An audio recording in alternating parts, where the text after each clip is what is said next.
വന്നിട്ടുള്ളത് ഞങ്ങളുടെയൊക്കെ ഗുരുതുല്യനായിട്ടുള്ള സന്തോഷ് സാറാണ്.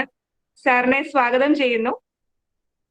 നമ്മുടെ ഒരുപാട് വിദ്യാർത്ഥികൾ നമ്മുടെ കൊമേഴ്സ് ഉണ്ട്, അല്ലാത്ത സബ്ജക്ട്സ് എല്ലാവരും ജോയിൻ ചെയ്തിട്ടുണ്ട് സാറെ. അപ്പൊ നമ്മൾ ഒഫീഷ്യലായിട്ട് ഈ പ്രോഗ്രാമിലേക്ക് വെൽക്കം ചെയ്യുന്നതിനായി ഞങ്ങളുടെ ഡിപ്പാർട്ട്മെന്റിലെ ടീച്ചറായിട്ടുള്ള ദീപ ടീച്ചറെ ക്ഷണിക്കുന്നു.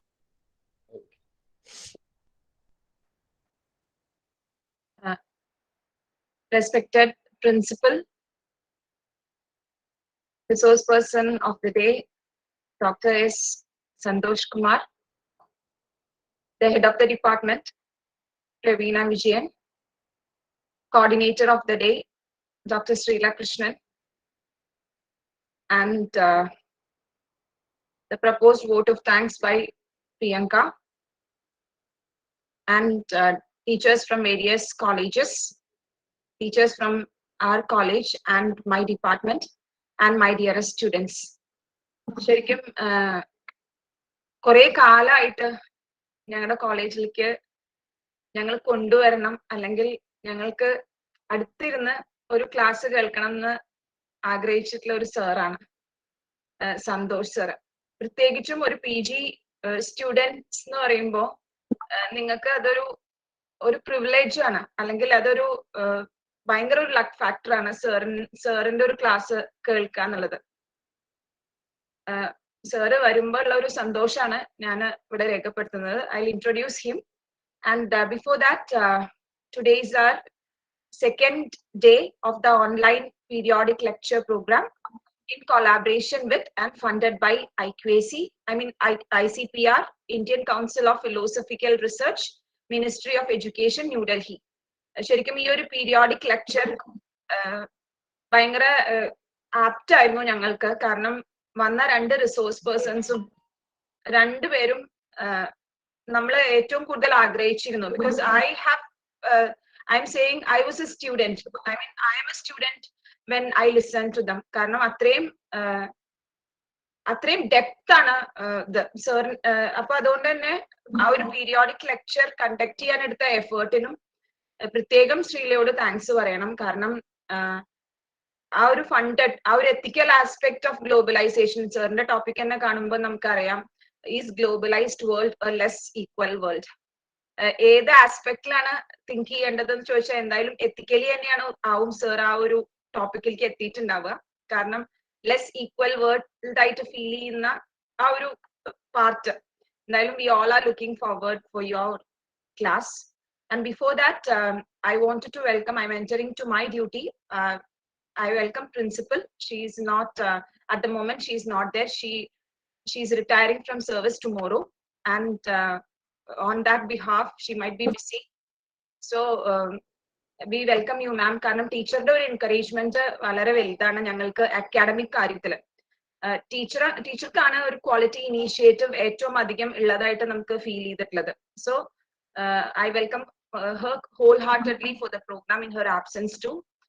And next I need to say a few words about sir. സാറിനെ കുറിച്ച് പറയുമ്പോൾ കുസാറ്റില് ചിലപ്പോ ഇത്രയും ഒരു സാറിന്റെ പ്രൊഫൈല് നോക്കുമ്പോ തന്നെ ഞാനൊരു 2-3 മാസം മുന്നേ ഞാനിങ്ങനെ ഓരോരുത്തരുടെയും പ്രൊഫൈല് നോക്കുന്ന ടൈമില് എനിക്ക് ഏറ്റവും അധികം അട്രാക്ട് ചെയ്തിട്ടുള്ളത് സാറിന്റെ പബ്ലിക്കേഷൻസിന്റെ ഒരു ആസ്പെക്ട്സ് ആണ്. അത് ചിലപ്പോ നമ്മൾ ഒരു ലോകത്തിലേക്ക് അല്ലെങ്കിൽ ഒരു ഫിനാൻസ് എന്ന് പറഞ്ഞ ഏരിയയിലേക്ക് മാത്രം ചുരുങ്ങുമ്പോ his writings are not so. എനിക്ക് ഒരു മാർക്കറ്റിംഗ് ക്ലാസ് ഒക്കെ എടുക്കാൻ പോവാൻ ചിലപ്പോ ഒരു ടെൻഷൻ തോന്നാറുണ്ട്, കാരണം may be lack of depth in that paper. പക്ഷെ സാറിന്റെ ഒരു വേൾഡ് എന്ന് പറയുന്നത്, അതും ഇപ്പോഴത്തെ ഒരു റാൻഡം വാക്ക് തിയറി ഒക്കെ ക്രിപ്റ്റോ കറൻസി പ്രൈസസിലാണ്. ശരിക്കും എനിക്ക് തോന്നുന്നത് സത്യമായിട്ടും ആ ഒരു ഫിനാൻസ് ആസ്പെക്റ്റിലുള്ള ഒരു ക്ലാസ്സും കൂടിയും സാറിന്റെ അടുത്തിരുന്ന് നമുക്ക് നോട്ടൊക്കെ എഴുതി കേൾക്കണം എന്നുള്ള ഒരു ആഗ്രഹം എനിക്ക് ഫീൽ ചെയ്തു. ആൻഡ് മാർക്കറ്റ് എഫിഷ്യൻസി സ്ട്രോങ് ആണോ സെമി സ്ട്രോങ് ആണോ എന്നുള്ള ഒരു മാർക്കറ്റ് എഫിഷ്യൻസിയുടെ തലം, അതും എല്ലാം UGC കെയർ ലിസ്റ്റഡ് ജേർണൽസിൽ. ഈവൻ ഇതൊന്നും അല്ലാതെ ക്യാപിറ്റൽ സ്ട്രക്ചർ രണ്ട് ആസ്പെക്ട്സിൽ സാറിന്റെ ഒരു പബ്ലിക്കേഷൻ കണ്ടു. I'm saying all this things to the PG students. നമ്മള് എന്ത് പഠിക്കുമ്പോഴും എത്ര ഡെപ്തിൽ പഠിക്കുന്നു എന്നുള്ളതാണ്. Capital structure for the rural women അതേസമയം തന്നെ capital structure exclusive study in passenger car company in India. അപ്പൊ എനിക്ക് തോന്നുന്നത് തിയററ്റിക്കലി ആ ഒരു പേപ്പർ എടുക്കണേക്കാളും ഒരു പ്രാക്ടിക്കൽ എക്സ്പീരിയൻസ് ആയിരിക്കും സാറിന്റെ ഒരു ഫിനാൻസ് ക്ലാസ്സിൽ എന്ന് തോന്നുന്നു. CUSAT സ്റ്റുഡൻസിനാവും അതിനൊരു ബെസ്റ്റ് ആൻസർ തരാൻ പറ്റാം. And no wonder why such a resource person is very apt for us. And indeed, we are so lucky to get you. And I feel so honored to say a welcome speech for you, sir, because I want to sit back and enjoy the class. എപ്പോഴും നമ്മൾ ആ ഒരു PG ക്ലാസ്സിന്റെ ഒരു ഫീലിലേക്ക് പോകുന്ന ഒരു ടൈമാണ്. കാരണം I look forward and I feel ഞാൻ എപ്പോഴും ക്ലാസ്സിൽ പറയുന്ന പോലെ നമ്മള് ഉയരത്തിൽ സാറിനെ നോക്കണം. കാരണം അവർ standard is very less and നമ്മൾക്ക് ആ ഒരു സ്റ്റാൻഡേർഡിലേക്ക് അച്ചീവ് ചെയ്യാനുള്ള ഒരു ഫോക്കസ് പോയിന്റ് ആവണം ഇങ്ങനെയുള്ള വ്യക്തിത്വങ്ങൾ നമ്മുടെ കോളേജിലേക്ക് വരും.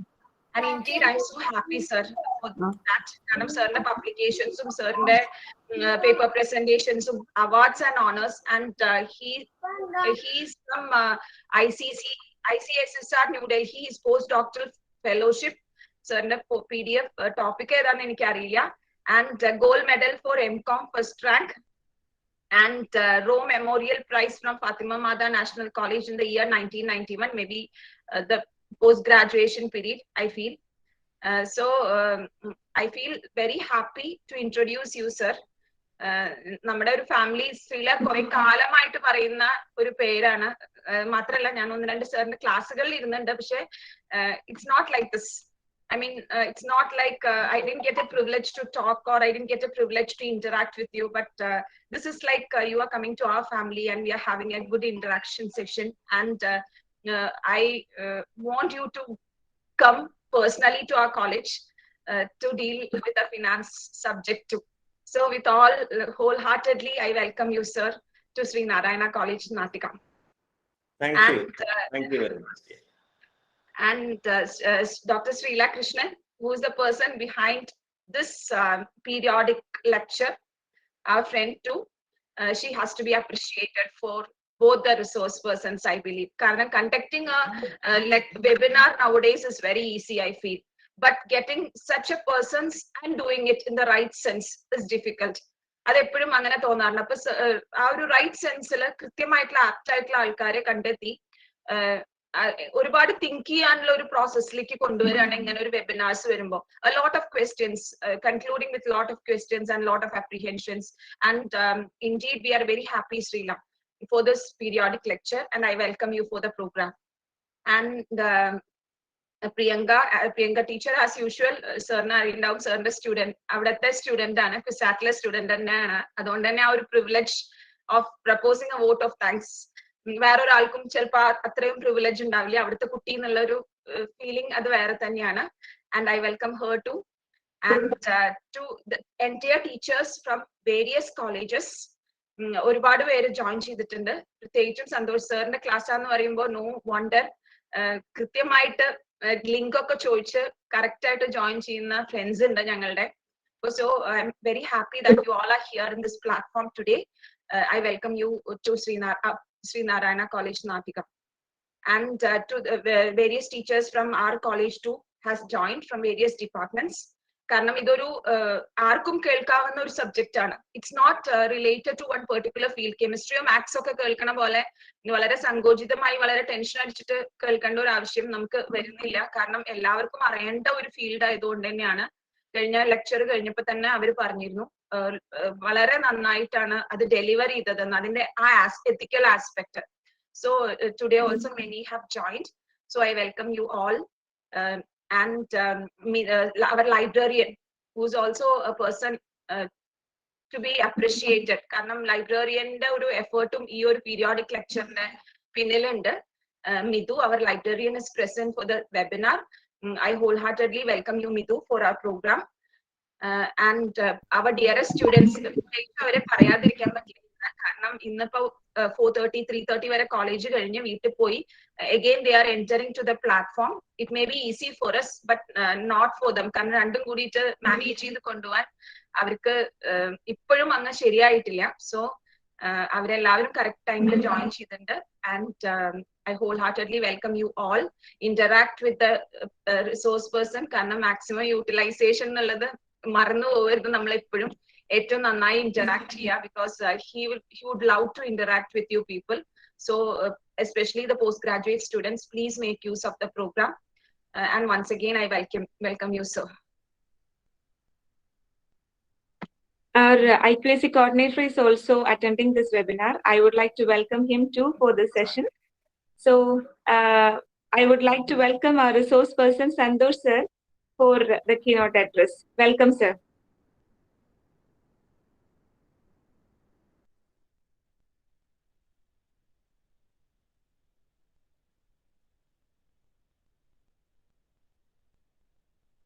Hello, Santhosh sir.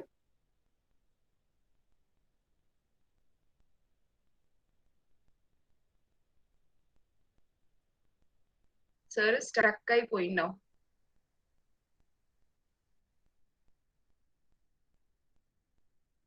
Yes, I think. നമുക്കൊന്ന് വെയിറ്റ് ചെയ്യാം. സാറിന്റെ അവിടെ നല്ല മഴയുണ്ടെന്നാ പറഞ്ഞത്.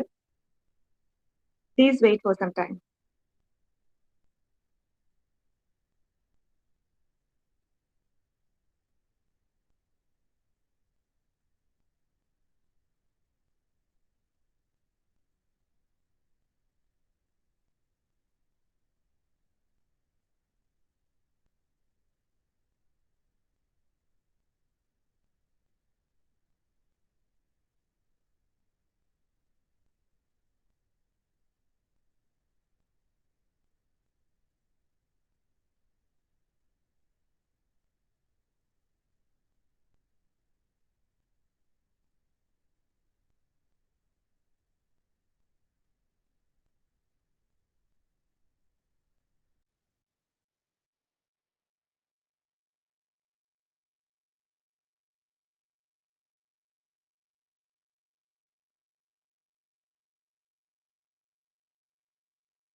ഹലോ എവ്രി വൺ, സാർ 2-3 മിനിറ്റ്സിൽ ജോയിൻ ചെയ്യും. എല്ലാവരും ഒന്ന് വെയിറ്റ് ചെയ്യണേ.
Yes, sir. Yes. Okay. Yes, sir. Sorry for the interruption. ഇവിടെ കറണ്ട് ഒക്കെ ഇല്ലാതിരിക്കുകയാണ്, പക്ഷെ നമ്മൾ ബാക്കിയുള്ള ബാക്കപ്പ് സംവിധാനത്തിൽ കൂടെയാണ് ഇത് ചെയ്യുന്നത്. പക്ഷെ സ്റ്റിൽ എന്താണെന്ന് അറിയില്ല, ലാപ്ടോപ്പ് അങ്ങ് ഓഫ് ആയി പോയി. പക്ഷെ ഇപ്പോ it again it is working, right? Okay, sorry for the interruption, Srila. It's okay, sir. It's okay. Yeah, may I? Yes, sir. Yeah.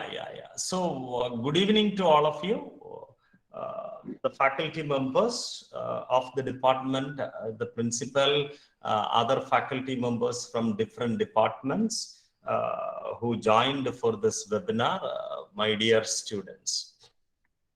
So, this fine evening is earmarked for the discussion of this unequal world in the globalized era. I think when we talk about unequal world, the context is very important, in the sense that നമ്മൾ ഒരു unequal വേൾഡിനെ കുറിച്ച് സംസാരിക്കുന്ന ഒരു backdrop എന്താണെന്ന്, എന്ത് ബാക്ക്ഡ്രോപ്പിലാണെന്ന്, especially now the Ukraine war is going on, the war between Russia and Ukraine is going on, right? And there are certain sanctions by the European countries and with the lead from the US. നമ്മൾ പല സാങ്ഷൻസും നമ്മളിപ്പോ ഇതുമായിട്ട് ബന്ധപ്പെട്ട് കേൾക്കുന്നുണ്ട്. അപ്പൊ ഈ ഒരു backdrop എന്ന് പറയുന്നത് it is actually against globalisation, right? Globalisation എന്നുള്ള വാക്ക് കേൾക്കുമ്പോൾ നമ്മുടെ മനസ്സിലൊക്കെ ഓടി വരുന്നത് എന്താന്ന് വെച്ചാൽ integration of economies, more connected economies എന്നാണ് വരുന്നത്. മനസ്സിലായില്ലേ? അതായത് ട്രേഡിന്റെ കാര്യത്തിൽ മാത്രമല്ല, in all sense the economies across the globe are more connected. അത് ട്രേഡ് മാത്രമല്ല, ക്യാപിറ്റൽ ഫ്ലോസ് മാത്രമല്ല, കൾച്ചർ മാത്രമല്ല, എഡ്യൂക്കേഷൻ മാത്രമല്ല, മറ്റ് ടൂറിസം മാത്രമല്ല, അങ്ങനെ ഒരുപാട് കാര്യങ്ങളിൽ എക്കോണമീസ് കണക്റ്റഡ് ആയിരിക്കുക എന്നുള്ളത് നമുക്കിപ്പോൾ അറിയാം. മിക്കപ്പോഴും ഈ സ്റ്റോക്ക് മാർക്കറ്റുകൾ എന്നൊക്കെ പറയുന്നത് എപ്പോഴും ഇപ്പൊ US സ്റ്റോക്ക് മാർക്കറ്റിൽ ഉണ്ടാകുന്ന നേരിയ ചലനങ്ങൾ പോലും അതേ അളവിൽ തന്നെ ലോകത്തെമ്പാടുമുള്ള സ്റ്റോക്ക് എക്സ്ചേഞ്ചുകളിൽ റിഫ്ലക്ട് ചെയ്യുന്നത് നമ്മൾ കേട്ടിട്ടുണ്ട്. അത് it is A routine affair. അത് സ്ഥിരമായിട്ട് നടന്നുകൊണ്ടിരിക്കുന്ന ദിവസം. അപ്പൊ ഈ ഗ്ലോബലൈസേഷന്റെ ഇൻടെക്സ് എന്താണെന്ന് ചോദിച്ചു കഴിഞ്ഞാൽ, നമുക്കിപ്പോ കമ്മ്യൂണിക്കേഷൻ ടെക്നോളജിയുടെ ഒരു സാധ്യത നമ്മൾ നോക്കുകയാണെങ്കിൽ, at any time you can contact with any people across the globe. അത്തരത്തിൽ കമ്മ്യൂണിക്കേഷൻ വളർന്നിട്ടുണ്ട്. ഇനി കമ്മ്യൂണിക്കേഷന്റെ സഹായത്തോടു കൂടി നടക്കുന്ന മറ്റ് പേയ്മെന്റ് മെത്തേഡ്സുകളെല്ലാം തന്നെയും ഇപ്പൊ if you want to send money to a person sitting somewhere else, it is so fast now. Still there are some delays with regard to the formal financing system. അതുണ്ടെങ്കിൽ പോലും ഇപ്പൊ നമ്മുടെ പുതിയ ഇൻവെസ്റ്റ്മെന്റുകളായ, ഇവിടെ എന്നെ ഇൻട്രൊഡ്യൂസ് ചെയ്ത് ടീച്ചർ സൂചിപ്പിച്ചതുപോലെ crypto കറൻസിയൊക്കെ ആയിട്ട് ബന്ധപ്പെട്ട് നിങ്ങൾക്ക് ഒരു 8 മിനിറ്റ് കൊണ്ട് വേണമെങ്കിൽ US-ലോ ലോകത്തിന്റെ ഏത് ഭാഗത്തിരിക്കുന്ന ഒരാൾക്ക് ക്രിപ്റ്റോ കറൻസി ഉപയോഗിച്ച് വേണമെങ്കിൽ നിങ്ങൾക്ക് ട്രാൻസ്ഫർ ചെയ്യാം. ഞാൻ പറയുന്ന ക്രിപ്റ്റോ കറൻസി ഉപയോഗിച്ച് ട്രാൻസ്ഫർ ചെയ്യണമെന്നല്ല, കാരണം ക്രിപ്റ്റോ കറൻസി ഒരുപാട് ഡിസ്കഷനുകൾക്ക് വിധേയമായിക്കൊണ്ടിരിക്കുന്നതും പല ഗവൺമെന്റുകളും അത് നിരോധിക്കുക എന്നുള്ള ഉദ്ദേശത്തോടെ വന്നുകൊണ്ടിരിക്കുന്ന ഒരു സാഹചര്യമായതുകൊണ്ടാണ്. ഇനി നമ്മുടെ ഡിസ്കഷൻ പുരോഗമിക്കുന്നതിന്റെ ബാക്ക്ഡ്രോപ്പിന്റെ ഒരു പ്രത്യേകതയെ കുറിച്ച് ഞാൻ പറയാൻ ഉദ്ദേശിക്കുന്നത് എന്താന്ന് വെച്ചാൽ, നമ്മുടെ പ്രൈം മിനിസ്റ്റർ ഒരു ഈ ഉക്രൈൻ വാറിന്റെ തുടക്കത്തിൽ ഒരു കാര്യം പറഞ്ഞു. ഇത്രയും കൂടുതൽ ആളുകള്, നമ്മുടെ കുട്ടികൾ, ഇന്ത്യയിൽ നിന്നുള്ള കുട്ടികൾ ഉക്രൈനിൽ പോയി MBBS പഠിക്കുന്നു എന്നുള്ളത് നമ്മുടെ പ്രധാനമന്ത്രിക്ക് പോലും ഒരു ഫസ്റ്റ് ഇൻഫർമേഷൻ ആയിരുന്നു എന്നുള്ളത്. അപ്പോ അത് കഴിഞ്ഞപ്പോ ഇങ്ങനെ ഒരു ഇൻഫർമേഷൻ അദ്ദേഹത്തിന്റെ കയ്യിൽ കിട്ടിക്കഴിഞ്ഞപ്പോ അദ്ദേഹം ചെയ്ത ആദ്യത്തെ ഒരു അനൗൺസ്മെന്റ് എന്താന്ന് വെച്ചാൽ, നമ്മുടെ ഇവിടെയുള്ള പ്രൈവറ്റ് ക്യാപിറ്റൽ കോൺട്രിബ്യൂട്ടേഴ്സിന്റെ ഓർ പ്രൈവറ്റ് ഇൻവെസ്റ്റേഴ്സിനെ ഇൻവൈറ്റ് ചെയ്യുകയാണ്. നമ്മുടെ ഇവിടെ മെഡിക്കൽ കോളേജുകൾ തുടങ്ങിയിട്ട് നമ്മുടെ കുട്ടികൾക്ക് ഇവിടെ പഠിക്കാനുള്ള സാധ്യതകൾ ചെയ്തുകൂടെ എന്നുള്ള ഒരു ചോദ്യവുമായിട്ടാണ് നമ്മുടെ പ്രൈം മിനിസ്റ്റർ ആ ന്യൂസിനെ ഈ വലിയൊരു അളവിൽ മോൾഡോവില് കുട്ടികള് ഈ ഉക്രൈൻ പോലുള്ള വൈ ദേ ആർ ഗോയിങ്, എന്തുകൊണ്ട് അവിടെ പോകുന്നു എന്ന് ചോദിച്ചു കഴിഞ്ഞാൽ അതിന് പല കാരണങ്ങളുണ്ടാവാം. ചിലപ്പോ വേൾഡ് റാങ്കിങ്ങിൽ ആ ഇൻസ്റ്റിറ്റ്യൂഷൻ വലിയ റാങ്കിലുള്ളതായിരിക്കണം അതുകൊണ്ട് മാത്രമല്ല, പക്ഷെ സെയിം ക്വാളിറ്റി ഓഫ് എഡ്യൂക്കേഷൻ ഒരു പക്ഷേ ഇതിലും കുറഞ്ഞ ചെലവില് അവിടെ നിന്ന് കുറഞ്ഞ ഫീസിൽ നമുക്ക് അവിടെ നിന്ന് നേടാൻ പറ്റുമെങ്കിൽ സെയിം ക്വാളിറ്റി ഓഫ് ഇൻഫർമേഷൻ നമ്മൾ സ്വാഭാവികമായിട്ട് യൂട്ടിലിറ്റി മാക്സിമൈസേഷൻ തിയറി എന്നും പറഞ്ഞൊരു തിയറി ഉണ്ട്. കൊടുക്കുന്ന കാശിന് മാക്സിമം നമുക്ക് കിട്ടുക എന്നുള്ളതാണ്. അതുപോലെ തന്നെ നമ്മൾ ഒരു ഡൈനാമിക് കോമ്പറ്റീറ്റീവ് വേൾഡിലാണ് നിൽക്കുന്നത്. നമ്മൾ അധികം പ്രൈസ് കൊടുത്ത് യൂട്ടിലിറ്റി കുറവുള്ള ഒരു സാധനം വാങ്ങിക്കാനും ഇഷ്ടപ്പെടില്ല. അപ്പോൾ അതൊക്കെ ഒരു ഗ്ലോബലൈസേഷന്റെ ഒരു സംഭാവനയാണ്. ഞാൻ പറഞ്ഞ കോമ്പറ്റീറ്റീവ് അഡ്വാൻറ്റേജ് ഉള്ള പല കൺട്രികളും അതിൽ അവരുടെ കോമ്പറ്റീറ്റീവ് അഡ്വാൻറ്റേജ് അല്ലെങ്കിൽ അവരുടെ എഡ്ജിൽ ഫോക്കസ് ചെയ്യുകയും ഇനി ഏതെങ്കിലും പല ഏരിയകളിലും കോമ്പറ്റീറ്റീവ് അഡ്വാൻറ്റേജ് ഇല്ലാത്ത രാജ്യങ്ങള് അവരെന്താ ചെയ്യുന്നതെന്ന് വെച്ച് കഴിഞ്ഞാൽ അവരുടെ ഏരിയയിൽ ഫോക്കസ് ചെയ്തിട്ട് ഈ ഗ്ലോബലൈസേഷന്റെ ഭാഗമായിട്ട് കൺട്രീസ് ഒക്കെ വളരെ ഇന്റർ കണക്റ്റഡ് ആയതുകൊണ്ട് അവർക്ക് കോമ്പീറ്റൻസ് കുറവുള്ള മേഖലയിൽ മറ്റ് പല രാജ്യങ്ങളും കോമ്പീറ്റന്റ് ആയതുകൊണ്ട് അവിടുന്ന് അവരുടെ പ്രൊഡക്ഷൻസും സർവീസും ഒക്കെ ഇങ്ങോട്ട് റിസീവ് ചെയ്യുകയും അങ്ങനെ മൊത്തത്തിൽ ഒരു വലിയൊരു നെറ്റ്വർക്കിങ്ങിന്റെ ഭാഗമായിട്ടാണ് നമ്മുടെ ലോകം സഞ്ചരിക്കുന്നതെന്ന് പറയാം. പക്ഷേ നമ്മുടെ ഇതുപോലെയുള്ള ചില സംഭവ വികാസങ്ങൾ, ഈ പറയുന്ന കൺട്രികൾ തമ്മിലുള്ള വാറുകളും മറ്റ് ചില ഇപ്പൊ example United States of America or US, അവര് കുറേയേറെ ഇപ്പൊ ചൈനയായിട്ട് നോക്കിക്കഴിഞ്ഞാൽ US വലിയൊരു ട്രേഡ് ഡെഫിസിറ്റ് ഉണ്ടെന്ന് പറയാൻ പറ്റും. ഓക്കെ, നമ്മൾ ഈ ഗ്ലോബലൈസേഷന്റെ ഭാഗമായിട്ട് ഞാൻ നേരത്തെ പറഞ്ഞ പോലെ ട്രേഡ് മാത്രമല്ല, എന്നാൽ ട്രേഡ് ഒരു മുഖ്യ ഘടകമാണ്. അപ്പോ ഈ ട്രേഡ് സർപ്ലസ് US കേസിൽ നോക്കുമ്പോൾ, ഈ ട്രേഡ് ഡെഫിസിറ്റ് US കേസിൽ നോക്കുമ്പോൾ, ചൈനയായിട്ട് നോക്കുമ്പോൾ trade deficit is heavy for a longer years.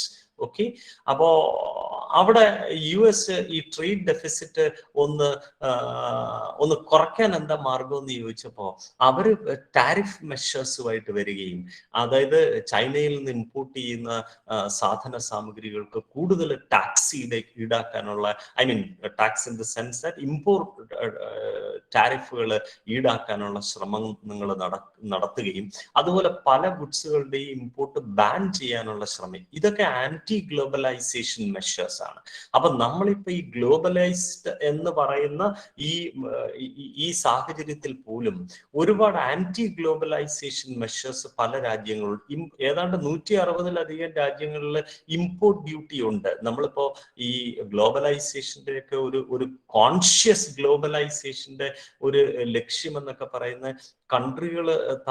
രാജ്യങ്ങൾ തമ്മിൽ നിർബാധം ഈ പറയുന്ന ബാരിയറുകൾ ഒന്നുമില്ലാതെ, ടാരിഫ് ബാരിയറുകൾ പോലും ഇല്ലാതെ, ഇമ്പോർട്ട് ഡ്യൂട്ടി ഇതുപോലെയുള്ള ടാക്സുകളോ എക്സ്പോർട്ട് ഡ്യൂട്ടി ഇതുപോലുള്ള ടാക്സുകൾ ഇല്ലാതെ തന്നെ നിർബാധം ഈ പറയുന്നത് പോലെയുള്ള ട്രാൻസാക്ഷൻസ് ഒക്കെ നടക്കുക എന്നുള്ളതാണ് ഉദ്ദേശമെങ്കിൽ പോലും പല രാജ്യങ്ങളും, എസ്പെഷ്യലി ട്രംപിന്റെ കാലഘട്ടം US ഒരു ആന്റി ഗ്ലോബൽ ആക്ടിവിറ്റീസ് എന്ന് വേണമെങ്കിൽ പറയാവുന്നതാണ്. ഡൊമസ്റ്റിക് എക്കോണമിയെ പ്രൊട്ടക്ട് ചെയ്യാനായിട്ട് എന്തെല്ലാം മെഷേഴ്സ് എടുക്കാൻ പറ്റുമോ അതൊക്കെ ട്രംപ് ഭരണകൂടം എടുത്തിരുന്നു എന്നുള്ളതാണ്. അപ്പൊ നമ്മളിപ്പോ ഗ്ലോബലൈസേഷൻ എന്ന് നമ്മൾ വളരെ വാചാലതയോട് പറയുന്നുവെങ്കിൽ പോലും നമ്മുടെ ചുറ്റുപാടും നടക്കുന്ന പല കാര്യങ്ങളെയും നമ്മൾ പരിശോധിച്ചാൽ പലതും ഇപ്പോ ബൈലാറ്ററൽ ട്രേഡ് എഗ്രിമെന്റ്, 2 രാജ്യങ്ങൾ മാത്രം ഉൾക്കൊള്ളുന്ന ട്രേഡ് എഗ്രിമെന്റുകൾ ഇഷ്ടം പോലെ ഉണ്ടാകുന്നു. മൾട്ടിലാറ്ററൽ ട്രേഡ് എഗ്രിമെന്റ്സും ഉണ്ട്. അതും ഒരു പരിധിവരെ റീജിയണൽ ഗ്രൂപ്പിംഗ്സ്, ഇപ്പൊ നമ്മളിപ്പോ കാണുന്ന യുദ്ധവുമായിട്ട് ബന്ധപ്പെട്ട് കാണുന്ന നാറ്റോ ആയാലും ഓക്കെ, അതുപോലെയുള്ള ബിംസ്റ്റെക് ആയാലും അതുപോലെയുള്ള പല റീജിയണൽ ഗ്രൂപ്പിങ്ങുകളും ഒരു പരിധിവരെ ഒരു ആന്റി ഗ്ലോബലൈസേഷൻ മെഷർ എന്ന് പറയേണ്ടി വരും. ഫ്രീ എക്കോണമിയും ഫ്രീ ഒരു ഇന്റർ റിലേഷൻഷിപ്പോ അല്ലാതെ റീജിയണൽ ഗ്രൂപ്പ്സുകളും മൾട്ടിലാറ്ററൽ എഗ്രിമെന്റ്സും ഫ്രീ ട്രേഡ് എഗ്രിമെന്റ്സും എലമെന്റ്സും എല്ലാം ഒരു പരിധിവരെ ഗ്ലോബലൈസേഷൻ എന്ന് നമ്മൾ വിഭാവനം ചെയ്യപ്പെടുന്ന ഒരു വലിയ ഇന്റർ റിലേഷൻഷിപ്പിന്റെ യഥാർത്ഥത്തിൽ തുരങ്കം വയ്ക്കുന്ന ചില കാര്യങ്ങളാണ്, അല്ലെങ്കിൽ തുരങ്കം വയ്ക്കുന്ന ഫാക്ടേഴ്സ് ആണെന്ന് നമുക്ക് പറയേണ്ടി വരും. ഇനി നമ്മള് ഇന്നത്തെ നമ്മുടെ ചർച്ച എന്ന് പറയുന്നത് പ്രധാനമായിട്ടും നമ്മൾ ഫോക്കസ് ചെയ്യാൻ ഉദ്ദേശിക്കുന്നത് നമ്മള് ഈ ഗ്ലോബലൈസേഷന് ശേഷം, അല്ലെ ഗ്ലോബലൈസേഷൻ വന്നതിന് ശേഷം, ഈ ഗ്ലോബലൈസേഷൻ വന്നതിന് ശേഷം എന്ന് പറയുന്നതിൽ യഥാർത്ഥത്തിൽ വലിയ അർത്ഥമൊന്നുമില്ല. ഗ്ലോബലൈസേഷൻ നമ്മുടെ ഇൻവേഷൻ തുടങ്ങിയ കാലം മുതലേ ചെറിയ അളവിലെങ്കിലും ഗ്ലോബലൈസേഷൻ ഉണ്ടെന്ന് പറയാം. കാരണം രാജ്യങ്ങൾ തമ്മിലുള്ള അങ്ങോട്ടും ഇങ്ങോട്ടുമുള്ള ട്രേഡും ആളുകളുടെ അങ്ങോട്ടും ഇങ്ങോട്ടുമുള്ള സഞ്ചാരവും നമ്മൾ അങ്ങോട്ടും ഇങ്ങോട്ടുമുള്ള കൾച്ചർ എക്സ്ചേഞ്ചുകളും ഒക്കെ ഈ അടുത്ത കാലത്തൊന്നും തുടങ്ങിയൊന്നുമല്ല. അതൊരു 20th സെഞ്ചുറി ഗ്ലോബലൈസേഷൻ എന്നുള്ള ഒരു ടേം 20th സെഞ്ചുറിയിൽ ആണ് കോയിൻ ചെയ്യപ്പെട്ടതെങ്കിലും ഗ്ലോബലൈസേഷന് നമ്മൾ കൽപ്പിക്കുന്ന ചില ഫീച്ചേഴ്സും ക്യാരക്ടറിസ്റ്റിക്സും എല്ലാം പണ്ട് മുതലേ തന്നെ ഇവിടെ എക്സിസ്റ്റ് ചെയ്തിരുന്നു. 1700-കളിൽ പോലും ഈ ഇതുപോലെയുള്ള ഒരുപാട് തരത്തിലുള്ള കൺട്രികൾ തമ്മിലുള്ള, രാജ്യങ്ങൾ തമ്മിലുള്ള പലതരത്തിലുള്ള ബന്ധങ്ങൾ നിലനിന്നിരുന്നു എന്ന് നമുക്ക് കാണാനായിട്ട് പറ്റും. അപ്പൊ ഇന്ന് നമ്മൾ ഡിസ്കസ് ചെയ്യുന്ന പ്രധാനപ്പെട്ട കാര്യം നമ്മുടെ ഈ ഗ്ലോബലൈസ്ഡ് വേൾഡ് എത്രത്തോളം അൺഈക്വൽ വേൾഡ് ആണ്, അല്ലെങ്കിൽ ഗ്ലോബലൈസേഷൻ എന്ന നമ്മൾ നമ്മുടെ രാജ്യത്ത് നമ്മൾ LPG ലിബറലൈസേഷൻ, പ്രൈവറ്റൈസേഷനും ഒക്കെ നമ്മൾ പറയുന്ന ഗ്ലോബലൈസേഷൻ എന്ന് പറയുന്ന ആ ഒരു പ്രക്രിയ ഒരു ഗവൺമെന്റ് തലത്തിൽ തുടങ്ങിയതിന് ശേഷം 1991 നമ്മുടെ എക്കോണമി ഓപ്പൺ അപ്പ് ചെയ്തതിന് ശേഷം അതിനു മുമ്പുള്ള നമ്മുടെ ഗ്രോത്ത് റേറ്റിന് ഹിന്ദു ഗ്രോത്ത് റേറ്റ് എന്ന് അറിയപ്പെട്ടിരുന്നു. പോപ്പുലറായിട്ട് ലോകം മുഴുക്കെ ഇന്ത്യയുടെ വളർച്ചയെ ഒരു കളിയാക്കി പറയുന്ന രീതിയിൽ 3% അതിൽ താഴെയൊക്കെ ആയിരുന്നു നമ്മുടെ എക്കോണമി വളരുന്നത്. പക്ഷെ 1991 കാലഘട്ടങ്ങളിലൊക്കെ നമ്മുടെ എക്കോണമിയെ ഓപ്പൺ അപ്പ് ചെയ്തപ്പോഴേ, അതായത് നമ്മൾ ടാരിഫ് റെസ്ട്രിക്ഷൻസ് ഒക്കെ എടുത്ത് കളയുകയും ഫ്രീ ട്രേഡിനുള്ള സാഹചര്യമൊക്കെ ഒരുക്കുകയും ഫ്രീ ടൂറിസത്തിനും മറ്റ് സർവീസുകളൊക്കെ അങ്ങോട്ടും ഇങ്ങോട്ടും ഒക്കെ വ്യാപാരം ചെയ്യപ്പെടാനും ട്രാൻസ്ഫർ ചെയ്യപ്പെടാനും ഒക്കെ ഉള്ള സൗകര്യങ്ങളും ഒക്കെ നമ്മൾ ഒരുക്കി പ്രൈവറ്റ് ക്യാപിറ്റൽ കൂടുതലായിട്ട് ഇൻവൈറ്റ് ചെയ്യുകയും എക്കോണമിയിലേക്ക് ഇൻവൈറ്റ് ചെയ്യുകയും നമ്മുടെ പല മേഖലകളും ഗവൺമെന്റ് കുത്തക ഇൻവെസ്റ്റ്മെന്റുകളാക്കി വെച്ചിരുന്ന പല മേഖലകളെയും നമ്മൾ പ്രൈവറ്റ് ക്യാപിറ്റൽ ഇൻവൈറ്റ് ചെയ്യുകയൊക്കെ ചെയ്തപ്പോഴത്തേക്ക് നമ്മുടെ എക്കോണമി വളരെ ഫാസ്റ്ററായിട്ട് ഗ്രോത്ത് ഉണ്ടായി എന്ന് പറയാം. അപ്പൊ നമ്മൾ മനസ്സിലാക്കേണ്ടത് ഈ ഗ്ലോബലൈസേഷനുമായിട്ട് എല്ലാവരും ചേർത്ത് പിടിക്കാൻ ശ്രമിക്കുന്ന ഒരു വാക്കാണ് ഈ ഗ്രോത്ത് റേറ്റ് എന്ന് പറയുന്നത്. Faster growth rate is one of the characteristics of this so-called globalization. So if you globalize, or if you open up yourself, your nation, okay, your growth rate would become higher, because your possibilities, your opportunities would increase. Okay, നമുക്കറിയാം മുമ്പ് നമ്മുടെ ഇവിടെ ആകപ്പാടുണ്ടായിരുന്ന ഒരു നമ്മുടെ passenger car എന്നൊക്കെ പറയുന്ന അംബാസഡറും ഫിയാറ്റും അല്ലാതെ വേറെ ഒരു കാറുകളെ കുറിച്ച് ഒരു അവൈലബിലിറ്റി നമ്മുടെ ഇവിടെ ഉണ്ടായില്ല. അപ്പൊ ഈ ഗ്ലോബലൈസേഷന് നമ്മളെ പോലുള്ള ആളുകൾക്കുള്ള മറ്റൊരു സൗകര്യം എന്താന്ന് വെച്ചാൽ വെറൈറ്റിയാണ്. നമുക്ക് ഇഷ്ടം പോലെ ഓപ്ഷൻസ് സമ്മാനിച്ചത് ഗ്ലോബലൈസേഷനാണ്. നമ്മുടെ എക്കോണമി ഓപ്പൺ അപ്പ് ചെയ്യും, അതുവഴി നമ്മുടെ ഈ ഇന്റർ കണക്ഷൻസ് ബിറ്റ്വീൻ കൺട്രീസ് കൂടുകയും ചെയ്തപ്പോൾ യഥാർത്ഥത്തിൽ നമുക്ക് കിട്ടിയത് നമ്മുടെ രാജ്യത്തിനും നമ്മുടെ രാജ്യത്തിലുള്ള കർഷകർക്കും മറ്റ് ട്രേഡേഴ്സിനും ഗവൺമെന്റിനും ഒക്കെ ഒരുപാട് ഓപ്പർച്യൂണിറ്റി. നമ്മൾ ഫോറിൻ ഡയറക്ട് ഇൻവെസ്റ്റ്മെന്റ് എന്നൊക്കെ പറയുന്നത്, FDIയുടെ ഹൈക്ക് എന്നൊക്കെ പറയുന്നതൊക്കെ തന്നെ ഈ പറയുന്ന എക്കോണമി ഓപ്പൺ അപ്പ് ചെയ്യുന്നുണ്ട്. ഈവൻ നമ്മുടെ ഡിഫൻസ് സെക്ടറിലേക്ക് പോലും ഫോറിൻ ക്യാപിറ്റല് കൊണ്ടുവരാനും അല്ലെ പ്രൈവറ്റ് ക്യാപിറ്റൽ ഇൻഫ്യൂസ് ചെയ്യാൻ വരെ നമ്മുടെ ഗവൺമെന്റ് തയ്യാറാവുക എന്നൊക്കെ പറയുന്ന അതൊരു വലിയൊരു ഓപ്പണിംഗ് അപ്പിന്റെ ഒരു ലക്ഷണമാണ്. അപ്പൊ നമ്മൾ 1991 ഓപ്പൺ അപ്പ് ചെയ്തതെങ്കിലും നമ്മൾ ചൈനയെ കുറിച്ച് ചിന്തിച്ചാൽ ചൈന 1975 മുതൽ തന്നെ ഓപ്പൺ അപ്പ് നമ്മൾ ഈ പറഞ്ഞ മെഷേഴ്സ് ഒക്കെ എടുത്തു തുടങ്ങിയ രാജ്യം എന്നുള്ള നിലയിൽ നമുക്കറിയാം ചൈന ഇന്ന് US-ഉമായിട്ട് ട്രേഡ് സർപ്ലസ് ഉള്ള ഒരു കൺട്രിയാണ്. US-ഉമായിട്ട് ട്രേഡ് സർപ്ലസ് ഉള്ള ഒരു കൺട്രി എന്ന് പറയുമ്പോഴേ അത് നമുക്ക് ഊഹിക്കാവുന്നതേ ഉള്ളൂ. അവരുടെ GDP-യും അവരുടെ മറ്റ് ഫെസിലിറ്റേഷൻസും എക്കണോമിക് കൺസിഡറേഷൻസും ഒക്കെ നമുക്കൊന്ന് ആലോചിക്കാവുന്നതേ ഉള്ളൂ. അപ്പൊ ഇപ്പൊ നമ്മൾ ഇപ്പൊ ഇതുമായിട്ട് ബന്ധപ്പെട്ട് ഈ പാൻഡമിക്കും ഒക്കെ ആയിട്ട് ബന്ധപ്പെട്ട് നമുക്ക് ലോകമെമ്പാടും സപ്ലൈ ചെയിൻ ഡിസ്റപ്റ്റ് ആയപ്പോഴ് നമുക്കിവിടെ ഓട്ടോമൊബൈൽസ് പലതും നമുക്ക് ഇപ്പൊ ഒരു കാറ് ബുക്ക് ചെയ്താൽ കിട്ടാൻ താമസമാണ്. വേറൊന്നുമില്ല, കാറിന്റെ എഞ്ചിന്റെ ഭാഗമായിട്ട് ഉപയോഗിക്കുന്ന ചെറിയ വളരെ മൈക്രോ ലെവലിലുള്ള ചിപ്സുകളുണ്ട്, മൈക്രോ ചിപ്പുകളുണ്ട്. ആ ചിപ്പുകൾ കിട്ടാനുള്ള ചൈനയാണ് അതിന്റെ വലിയ പ്രൊഡ്യൂസർ എന്ന് പറയുന്നത്. മനസ്സിലായില്ലേ? ചൈനയിൽ ഈ പറയുന്ന പോലുള്ള പാൻഡമിക്കുമായിട്ട് ബന്ധപ്പെട്ടിട്ടുള്ള ലോക്ക്ഡൌൺ ഒക്കെ വന്നപ്പോഴത്തേക്ക് ലോകമെമ്പാടും സഞ്ചരിക്കാൻ വാഹനങ്ങൾ പുതിയതായിട്ട് ഇറക്കാൻ കഴിയാത്ത ഒരവസ്ഥയിലേക്ക് വരികയാണ്. അത് നമ്മുടെ ഒരു ഇന്റർ കണക്ഷന്റെ ഒരു ഇൻഡെക്സ് ആയിട്ട് നമുക്ക് കണക്കാക്കാം. അത്രയ്ക്ക് ഇന്റർ കണക്റ്റഡ് ആണ്. മനസ്സിലായില്ലേ? ചൈനയിൽ ഒരു ഫാക്ടറി ഓടിയില്ല എങ്കിൽ അതിന്റെ ഇമ്പാക്ട് നമ്മുടെ ഇവിടെ ഉള്ള പല മാനുഫാക്ചറിങ് ഓർഗനൈസേഷനിലും ഉണ്ടാവും എന്നാണ് ഞാൻ നേരത്തെ സ്റ്റോക്ക് മാർക്കറ്റിൽ ഉണ്ടാവും എന്ന് പറഞ്ഞതുപോലെ. അപ്പോ ഇന്റർ കണക്ഷൻസിന് ഒരുപാട് എക്സാമ്പിൾ ഉണ്ട്. ഞാൻ നേരത്തെ പറഞ്ഞതുപോലെ 1975 ചൈന ഓപ്പൺ അപ്പ് ചെയ്തപ്പോ ഈ ഗ്ലോബലൈസേഷന്റെ ഇതുപോലുള്ള ഇൻക്രീസിങ് ഇന്റഗ്രേഷന്റെ ഒരു അഡ്വാൻറ്റേജ് കിട്ടിയ ഒരു നമ്മൾ പറഞ്ഞില്ലേ എമേർജിംഗ് നേഷൻസ് എന്ന് പറയുന്ന കൂട്ടത്തിൽ ചൈനയ്ക്ക് കിട്ടിയ ഒരു അഡ്വാൻറ്റേജ് മറ്റൊരു കൺട്രീസിനും കിട്ടിയിട്ടില്ലെന്ന് പറയാം. Because they opened up their economy very early, right? നമ്മളൊക്കെ വീണ്ടും ഒരു 15-16 കൊല്ലം കഴിഞ്ഞതിന് ശേഷമാണ് നമ്മൾ ഓപ്പൺ അപ്പ് ചെയ്യാൻ തുടങ്ങിയ. അതുകൊണ്ട് ആ ഒരു ഡിഫറൻസ് ഇന്ത്യയും ചൈനയും തമ്മിൽ ഉണ്ടാകാം. അപ്പൊ നമ്മളിപ്പോ ഡിസ്കസ് ചെയ്യപ്പെടുന്ന നമ്മളിപ്പോ ഇതിന്റെ ഗ്ലോബലൈസേഷന്റെ പല ആസ്പെക്റ്റുകളിൽ നമ്മൾ ഡിസ്കസ് ചെയ്യുന്ന അൺഈക്വൽ വേൾഡിന്റെ ആസ്പെക്ട് ഗ്ലോബലൈസേഷന് നമ്മൾ കുറ്റം പറയാം. ഞാനിപ്പോ ചില കാര്യങ്ങൾ വെളിപ്പെടുത്തി കഴിയുമ്പോൾ അതെല്ലാം നമ്മുടെ ഫാക്ട്സ് ആണ്. ആ ഫാക്ട്സുകൾ വെളിപ്പെടുത്തി കഴിയുമ്പോൾ നിങ്ങൾക്ക് ഒരുപക്ഷെ തോന്നിയേക്കാം globalization is something not good for most of the economies എന്ന് നമുക്ക് തോന്നിയേക്കാം.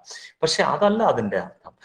നമ്മൾ നമ്മൾ ഈ പറയാൻ പോകുന്ന കോൺസിക്വൻഷ്യൽ ഇഫക്ട്സ് ഒക്കെ നമ്മൾ ഇൻവൈറ്റ് ചെയ്ത് വാങ്ങിച്ചതാണോ, അതോ നമുക്ക് അതിന് ഒരുപാട് റെമഡീസ് ഉണ്ടെങ്കിലും കോൺഷ്യസ് റെമഡീസ് എടുക്കുന്നതിൽ അല്ലെങ്കിൽ റെമഡീസ് ഇൻസിസ്റ്റ് ചെയ്യുന്നതിൽ നമ്മുടെ ഗവൺമെന്റുകളുടെ ഈ മറ്റ് പോളിസി മേക്കേഴ്സിന്റെ ഒക്കെ ഒരു പരാജയമാണോ എന്നുള്ളത് ആണ് നമുക്കിവിടെ ഡിസ്കസ് ചെയ്യപ്പെടാൻ പോകുന്ന കാര്യം. അപ്പോൾ എൻ്റെ കയ്യിലൊരു പ്രസന്റേഷൻ ഉണ്ട്. ആ പ്രസന്റേഷൻ നിങ്ങൾ നോക്കിയിരുന്നാൽ കുറച്ചും കൂടെ ഒരു അഡ്വാൻറ്റേജ് ഉണ്ട്. വേറെ ഒന്നുമല്ല, കമ്മ്യൂണിക്കേഷൻ കൂടുതൽ നടക്കും. ഓക്കെ ശ്രീല? കമ്മ്യൂണിക്കേഷൻ കൂടുതൽ നടക്കും, കുറച്ചുകൂടെ അണ്ടർസ്റ്റാൻഡബിലിറ്റി കിട്ടും. I think my explanation is quite understandable to you, right? Language മതിയല്ലോ? ഓക്കെ.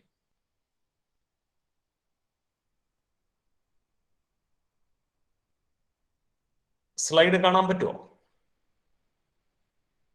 സ്ലൈഡ് കാണാൻ പറ്റുന്നുണ്ടോ? Hello? Okay. So our discussion today is globalized world and unequal world, right? So today what we would be discussing inequality, unequal in the sense that there is some kind of inequality, right? Some form of inequality among nations and within nations. That is, so what is inequality? That is a question, right? Is there a formal definition for inequality, or how do we identify or locate or describe inequality? And what are the dimensions of inequality? And what about average individual global income and wealth? When you hear the average individual global income, you'll be wondering, right? If you take your average income in India and compare it with that average, you will feel some kind of shame with you. Okay, so you can say that this is a wrongful representation about the distribution of income and wealth across the globe. Okay, this average is never a representative figure of global average income and average wealth, because it is representing some form of some people which are quite a small part of the global economy, right? Then what happens to governments during these times? Okay, during the periods of especially the globalization, the formal globalization, especially during the end of the 20th, which commenced at the last lap, after the mid of the 1990s, okay, or 1950s. After the 1950s, what happened to the government during this so-called heavy globalization period? And what about inequality in India? And what causes for inequality? And I will be having some concluding remarks. Okay. So when we talk about inequality, you don't feel that inequality is something, inequality within a nation and also among nation. It is not a new thing. It is not a new thing. Okay, from time immemorial, okay, people within a country, they were not equal, right? And also the nations, okay, there are poor countries and also there are rich countries and mediocre countries were there. Okay, it is not something which is which is caused on account of this globalization കൊണ്ടുണ്ടായതാണ് ഈ പറയുന്ന inequality എന്ന് ഒരു കാരണവശാലും നമുക്ക് പറയാൻ പറ്റത്തില്ല. പക്ഷേ unequal world it was from time immemorial, right? ആ അൺഈക്വൽ വേൾഡില് എന്താണ് ഗ്ലോബലൈസേഷന്റെ സംഭാവന എന്നുള്ളത് നമ്മൾ ചെക്ക് ചെയ്യുമ്പോഴാണ് നമുക്ക് ഗ്ലോബലൈസേഷനെ കുറിച്ചുള്ള ചില സംശയങ്ങളും അതിനകത്തുള്ള എത്തിക്കൽ കൺസിഡറേഷനും ഒക്കെ വരാൻ. അപ്പൊ ഒന്ന് മനസ്സിലാക്കുക, ഇൻഇക്വാളിറ്റി എന്ന് പറയുന്നത് ഈ ഗ്ലോബലൈസേഷന്റെ സംഭാവനയാണ് എന്നൊരു കാരണവശാലും കരുതരുത്. അത് ഈ രാജ്യങ്ങൾ ഉണ്ടായ കാലം മുതൽ തന്നെ, അല്ലെങ്കിൽ മനുഷ്യരുണ്ടായ കാലം മുതൽ തന്നെ നമ്മൾ ഓരോ മനുഷ്യരും യുണീക്ക് എന്ന് പറയുന്നത്, ഓരോ രാജ്യങ്ങളും യുണീക്ക് ആണ്, അവിടെയുള്ള ഓരോ മനുഷ്യരും യുണീക്കാണ്. അവരുടെ വെൽത്തും ഇൻകവും അവരുടെ ഈ പറയുന്ന കൺസിഡറേഷൻസും മറ്റും എല്ലാം ഡിഫറെന്റ് ആയിരുന്നു. ഞാൻ നേരത്തെ പറഞ്ഞതുപോലെ ഡയമെൻഷൻസ് ഓഫ് ഇൻഇക്വാളിറ്റി ഒരുപാടുണ്ട്. എഡ്യൂക്കേഷണൽ ലെവൽ, ഇതെല്ലാം ഇങ്ങനെ ഡിഫർ ചെയ്യുന്നുണ്ട്. അപ്പൊ ഇൻഇക്വാളിറ്റി നമ്മുടെ പുതിയൊരു സംഭവമല്ല. പക്ഷെ ഗ്ലോബലൈസേഷനുമായിട്ട് അതിനെ ബന്ധപ്പെടുത്തുമ്പോൾ ആ ഇൻഇക്വാലിറ്റിക്ക് എന്ത് സംഭവിച്ചു എന്നുള്ളതാണ് അവിടെ പ്രാധാന്യം. അതാണ് ഇന്ന് നമ്മൾ ഡിസ്കസ് ചെയ്യാൻ പോകുന്നത്. ഓക്കെ, ഇനി എന്താണ് ഇൻകം? നമ്മൾ ഇൻഇക്വാളിറ്റി എന്നുള്ളത് നമ്മൾ കേൾക്കുമ്പോൾ പ്രധാനമായിട്ട് ഇൻഇക്വാലിറ്റിയെ നമ്മൾ ലിങ്ക് ചെയ്യാനായിട്ട് ശ്രമിക്കുന്നത് ഇൻകവും വെൽത്തുമായിട്ടാണ്. ഇൻകവും വെൽത്തും വേറെ ഒരുപാട് ഡയമെൻഷൻസ് ഉണ്ട് ഇൻഇക്വാലിറ്റിക്ക്. ഓക്കെ, എങ്കിലും നമ്മൾ പ്രധാനമായിട്ടും ലിങ്ക് ചെയ്യാൻ ഉദ്ദേശിക്കുന്ന ഇൻകം ഇൻഇക്വാലിറ്റിയും വെൽത്ത് ഇൻഇക്വാലിറ്റിയും ഇതിനെക്കുറിച്ചാണ്. എന്താണ് അതെന്ന് ചോദിച്ചാൽ,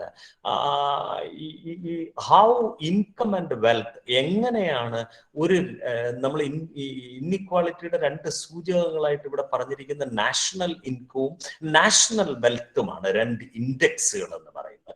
നാഷണൽ ഇൻകവും നാഷണൽ വെൽത്തും. ഈ നാഷണൽ ഇൻകവും വെൽത്തും എങ്ങനെയാണ് ഷെയർ ചെയ്യപ്പെടുന്നത് ഈ കാറ്റഗറിയിൽ?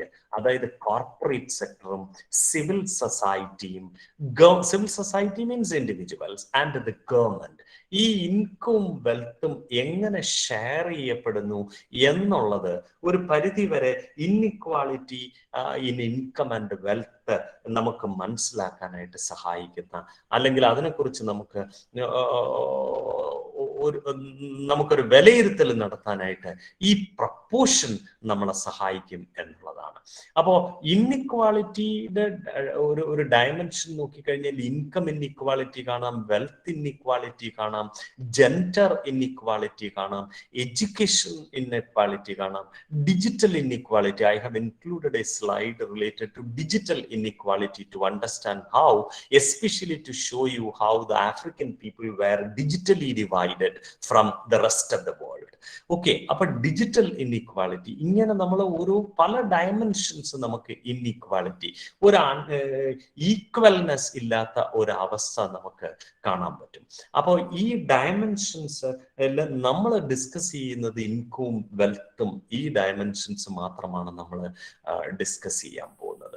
ഇനി അതുകൊണ്ട് global income and wealth inequality എന്ന് പറയുമ്പോൾ അതിനകത്ത് പ്രധാനമായിട്ടും നമ്മൾ നോക്കുന്ന, we are not discussing about the income and wealth inequality among corporates. No, we are not discussing about income and wealth inequality among governments. അതല്ല നമ്മുടെ thrust area. Our focus area is income and wealth inequality between individuals. Okay, അതിന് പ്രധാനമായിട്ടും രണ്ട് components നമുക്ക് പറയാൻ പറ്റും. അതൊന്ന് ഈ inequality between countries or regions. Example നമ്മൾ പറഞ്ഞാൽ ഇന്ത്യയുടെ ഉള്ള ഈ ആളുകളുടെ ആവറേജ് ഇൻകവും ചൈനയിലുള്ള ആളുകളുടെ ആവറേജ് ഇൻകവും, ഇത് നമുക്ക് കൺട്രികൾ തമ്മിലുള്ള ഇൻഇക്വാളിറ്റിയുടെ ഒരു സൂചകമാണ്. Average income means average individual income. Okay, similarly inequality within countries. Okay, ഞാൻ നേരത്തെ പറഞ്ഞത് ആവറേജ് ഇൻകത്തിന്റെ ബേസിൽ നമ്മൾ രണ്ട് രാജ്യങ്ങളിലെ ഇൻഡിവിജ്വലുകളുടെ ആവറേജ് ഇൻകം കമ്പയർ ചെയ്തിട്ട് നമ്മൾ കൺട്രികൾ തമ്മിലോ രണ്ട് റീജിയനുകൾ തമ്മിലോ, ഓക്കെ, യൂറോപ്യൻ യൂണിയൻ, ഓക്കെ, അതുപോലെയുള്ള സൗത്ത് ഈസ്റ്റ് ഏഷ്യ, ഓക്കെ, ഇങ്ങനെയുള്ള റീജിയണൽ ഗ്രൂപ്പിംഗ്സുകളുടെ ഇൻകവും വെൽത്തും ഒക്കെ കമ്പയർ ചെയ്തിട്ട് യു ക്യാൻ ടോക്ക് അബൌട്ട്, നമുക്ക് ഇൻഇക്വാളിറ്റിയെ കുറിച്ച് സംസാരിക്കാം. ഇനി ഒരു രാജ്യത്തിനകത്ത് തന്നെ നമുക്ക് ഇൻഡിവിജ്വൽസിനെ നമുക്ക് റിച്ച് എന്നോ അല്ലെങ്കിൽ പുവർ എന്നോ മീഡിയം ലെവൽ ഇൻകം ഉള്ളവരെന്നോ വെൽത്ത് ഉള്ളവരെന്നോ ഒക്കെ പറഞ്ഞ് നോക്കുമ്പോൾ നമുക്ക് ഒരു ടോപ്പ് 1% കയ്യിൽ അല്ലെങ്കിൽ ടോപ്പ് 10% പോപ്പുലേഷന്റെ കയ്യിൽ എത്രത്തോളം വെൽത്തും എത്രത്തോളം ഇൻകവും ഒക്കെ കൈകാര്യം ചെയ്യുന്നുണ്ട്, അവരുടെ കയ്യിലേക്ക് വരുന്നുണ്ട്, എത്രത്തോളം വെൽത്ത് അവർ, ഇതിന്റെയൊക്കെ ബേസിൽ നമുക്ക് ഈ ഒരു രാജ്യത്തിനുള്ളിലുള്ള ഇൻഇക്വാളിറ്റിയെ കുറിച്ച് നമുക്ക് പറയാൻ പറ്റും. അപ്പൊ പ്രധാനമായിട്ടും ഇൻഡിവിജ്വൽസിന്റെ ഇൻഇക്വാളിറ്റി നമ്മൾ ഫോക്കസ് ചെയ്യുന്നത് കൺട്രി വൈസ് ഓർ റീജിയൻ വൈസും അതുപോലെ വിത്തിൻ ദ കൺട്രി, രാജ്യത്തിനകത്ത് ഈ റിച്ച് പുവർ എന്നുള്ള ഒരു ക്ലാസിഫിക്കേഷനിലൂടെയാണ്. അപ്പൊ അത് നമ്മൾ പരിശോധിക്കുമ്പോൾ ഇൻഇക്വാളിറ്റി വിത്തിൻ കൺട്രീസ് നമ്മൾ നോക്കിക്കഴിഞ്ഞാൽ within countries, okay, rich and poor, അത് നമുക്ക് വളരെ കൂടുതലാണെന്ന് ഇപ്പൊ കാണാം. We will be coming up with numbers. അപ്പോ ഈ ഹിസ്റ്റോറിക് ഹൈ ടുഡേ എന്ന് പറയുമ്പോൾ ഈ ടുഡേ നമ്മൾ സൂചിപ്പിക്കുന്നത് ഈ ഗ്ലോബലൈസ്ഡ്, ഹൈലി ഗ്ലോബലൈസ്ഡ് ഇയറായാണ്. നമ്മൾ ഗ്ലോബലൈസേഷൻ എന്ന് ഞാൻ പറഞ്ഞ പോലെ ഒരു ടേം കോയിൻ ചെയ്ത ഈ 20th സെഞ്ചുറിയുടെ അവസാന കാലം മുതൽ ഓർ 20th സെഞ്ചുറിയുടെ അവസാന പാദം മുതൽ അങ്ങോട്ട് ഉള്ള പീരീഡുകൾ പരിശോധിക്കുമ്പോൾ ഈ ഇൻഇക്വാളിറ്റി വിത്തിൻ കൺട്രീസ് അതിന്റെ പാരമ്യത്തിൽ വിത്തിൻ കൺട്രീസ് അതിന്റെ പാരമ്യത്തിലാണെന്ന് കാണാം. അതിന് ആരെ കുറ്റം പറയണമെന്ന് ചോദിച്ചു കഴിഞ്ഞാൽ ഗ്ലോബലൈസേഷനുമായിട്ട് ബന്ധപ്പെടുത്തി അല്ലാതെ നമുക്ക് അതിനെ ഡിസ്കസ് ചെയ്യാൻ പറ്റുമോ എന്നുള്ളതാണ്. കാരണം നമ്മുടെ ഗവൺമെന്റൽ പോളിസീസ് എല്ലാം ഫ്രെയിം ചെയ്യപ്പെടുന്നത് ഗ്ലോബലൈസേഷന്റെ കോണ്ടെക്സ്റ്റിലാണ്.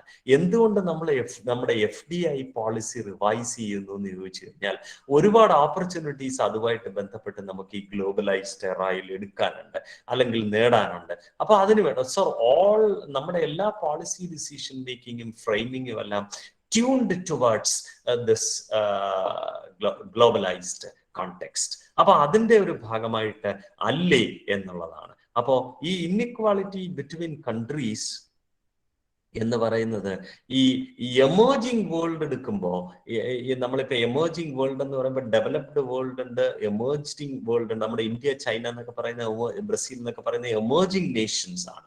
അപ്പൊ ഈ എമേർജിങ് നേഷൻസ് എന്ന് പറയുമ്പോൾ ഈ അഡ്വാൻസ്ഡ് കൺട്രിയെക്കാളും ഒക്കെ ഗ്രോത്ത് റേറ്റ് അവിടെ കൂടുതലായിരിക്കും. നമുക്കിപ്പോ US കമ്പയർ ചെയ്ത് കഴിഞ്ഞാൽ നമുക്ക് അതിന്റെ ഡബിളോ അതിൽ കൂടുതലോ ഒക്കെ ഗ്രോത്ത് റേറ്റ് ഉണ്ടെന്ന് പറയാം. ഇപ്പൊ ചൈന നോക്കിക്കഴിഞ്ഞാൽ US കമ്പയർ ചെയ്യുമ്പോൾ 3 times ഗ്രോത്ത് റേറ്റ് ഒക്കെ ഉണ്ടെന്ന് പറയാം. അപ്പൊ എമേർജിംഗ് നേഷൻസിൽ അതുണ്ടാവും. That is why it is called emerging nations. Okay, അപ്പൊ ഈ എമേർജിംഗ് നേഷൻസ് ഈ കൂടുതൽ ഗ്രോത്ത് ഉണ്ടാകുമ്പോൾ നമുക്ക് വേണമെങ്കിൽ അതിനെ ഈ കൺട്രികൾ തമ്മിലുള്ള ഈ ഇൻഇക്വാലിറ്റിയുടെ ഒരു കുറവായിട്ട് ചിലപ്പോൾ ഒരു പക്ഷേ കണക്കാക്കാൻ പറ്റുമെങ്കിൽ പോലും ഈ ഇൻഇക്വാലിറ്റി ബിറ്റ്വീൻ കൺട്രീസ് ഈ ഗ്ലോബലൈസ്ഡ് എറായില് കൂടുതലായിരുന്നു നമുക്ക് ചില ഫാക്ട്സുകൾ വെച്ചിട്ട് പറയാൻ പറ്റും. ഇനി ഞാൻ പറയാൻ പോകുന്ന ഈ നമ്പേഴ്സ് വളരെ പ്രധാനപ്പെട്ടതാണ്. അതിൽ എന്താന്ന് ചോദിച്ചാൽ ഒരു average income of adult population, ഒരു അഡൽട്ടിന്റെ ആവറേജ് ഇൻകം $23,380 ആണ് പെർ ഇയർ. നമ്മുടെ ഒരു ഗ്ലോബൽ സ്റ്റാറ്റിസ്റ്റിക്സ് അനുസരിച്ച് $23,380 ആണ് ഒരു ആവറേജ് ഇൻഡിവിജ്വലിന്റെ കണക്ക്. ഐ മീൻ ആവറേജ് ഇൻഡിവിജ്വലിന്റെ ഇൻകം. ഓക്കെ, ഒരു average adult on an average ഒരു അഡൽട്ട് ഓൺ ആൻ ആവറേജ് ഒരു അഡൽട്ടിന് 1,02,600 രൂപ ഒരു വർഷം അസറ്റ് ഹോൾഡ് ചെയ്യപ്പെടുന്നു എന്നുള്ളതാണ് ഒരു സ്റ്റാറ്റിസ്റ്റിക്സ്. പക്ഷെ ഈ സ്റ്റാറ്റിസ്റ്റിക്സ് വെച്ചിട്ട് നമ്മൾ പരിശോധിക്കാൻ ശ്രമിച്ചാൽ നമുക്ക് മനസ്സിലാകുന്നത് ഇതൊരു വലിയ അബദ്ധം പിടിച്ച നമ്പറാണെന്ന് നമുക്ക് പറയേണ്ടി വരും. കാര്യം എന്താണെന്ന് വെച്ചാൽ നമ്മുടെ ഒരു GDP പെർ ക്യാപിറ്റ ഇൻഡിവിജ്വൽ നമ്മുടെ ഇന്ത്യയിലുള്ള ആൾക്കാരുടെ ഒരു പെർ ക്യാപിറ്റ ഇൻകം എന്താന്ന് വെച്ചാൽ ഇവിടെ ഇങ്ങനെ $23,380 എന്ന് പറഞ്ഞാൽ നമ്മൾ അതിന്റെ അടുത്തെങ്ങും ഇല്ല എന്നുള്ളതാണ്. മനസ്സിലായില്ലേ? There are a lot of countries which are far away from this number and most of the countries are far away from this number. Okay, നമ്മുടെ ഒരു നമ്പർ നോക്കിക്കഴിഞ്ഞാൽ $2,000 താഴെയാണ് നമ്മുടെ GDP പെർ ക്യാപിറ്റ. മനസ്സിലായില്ലേ?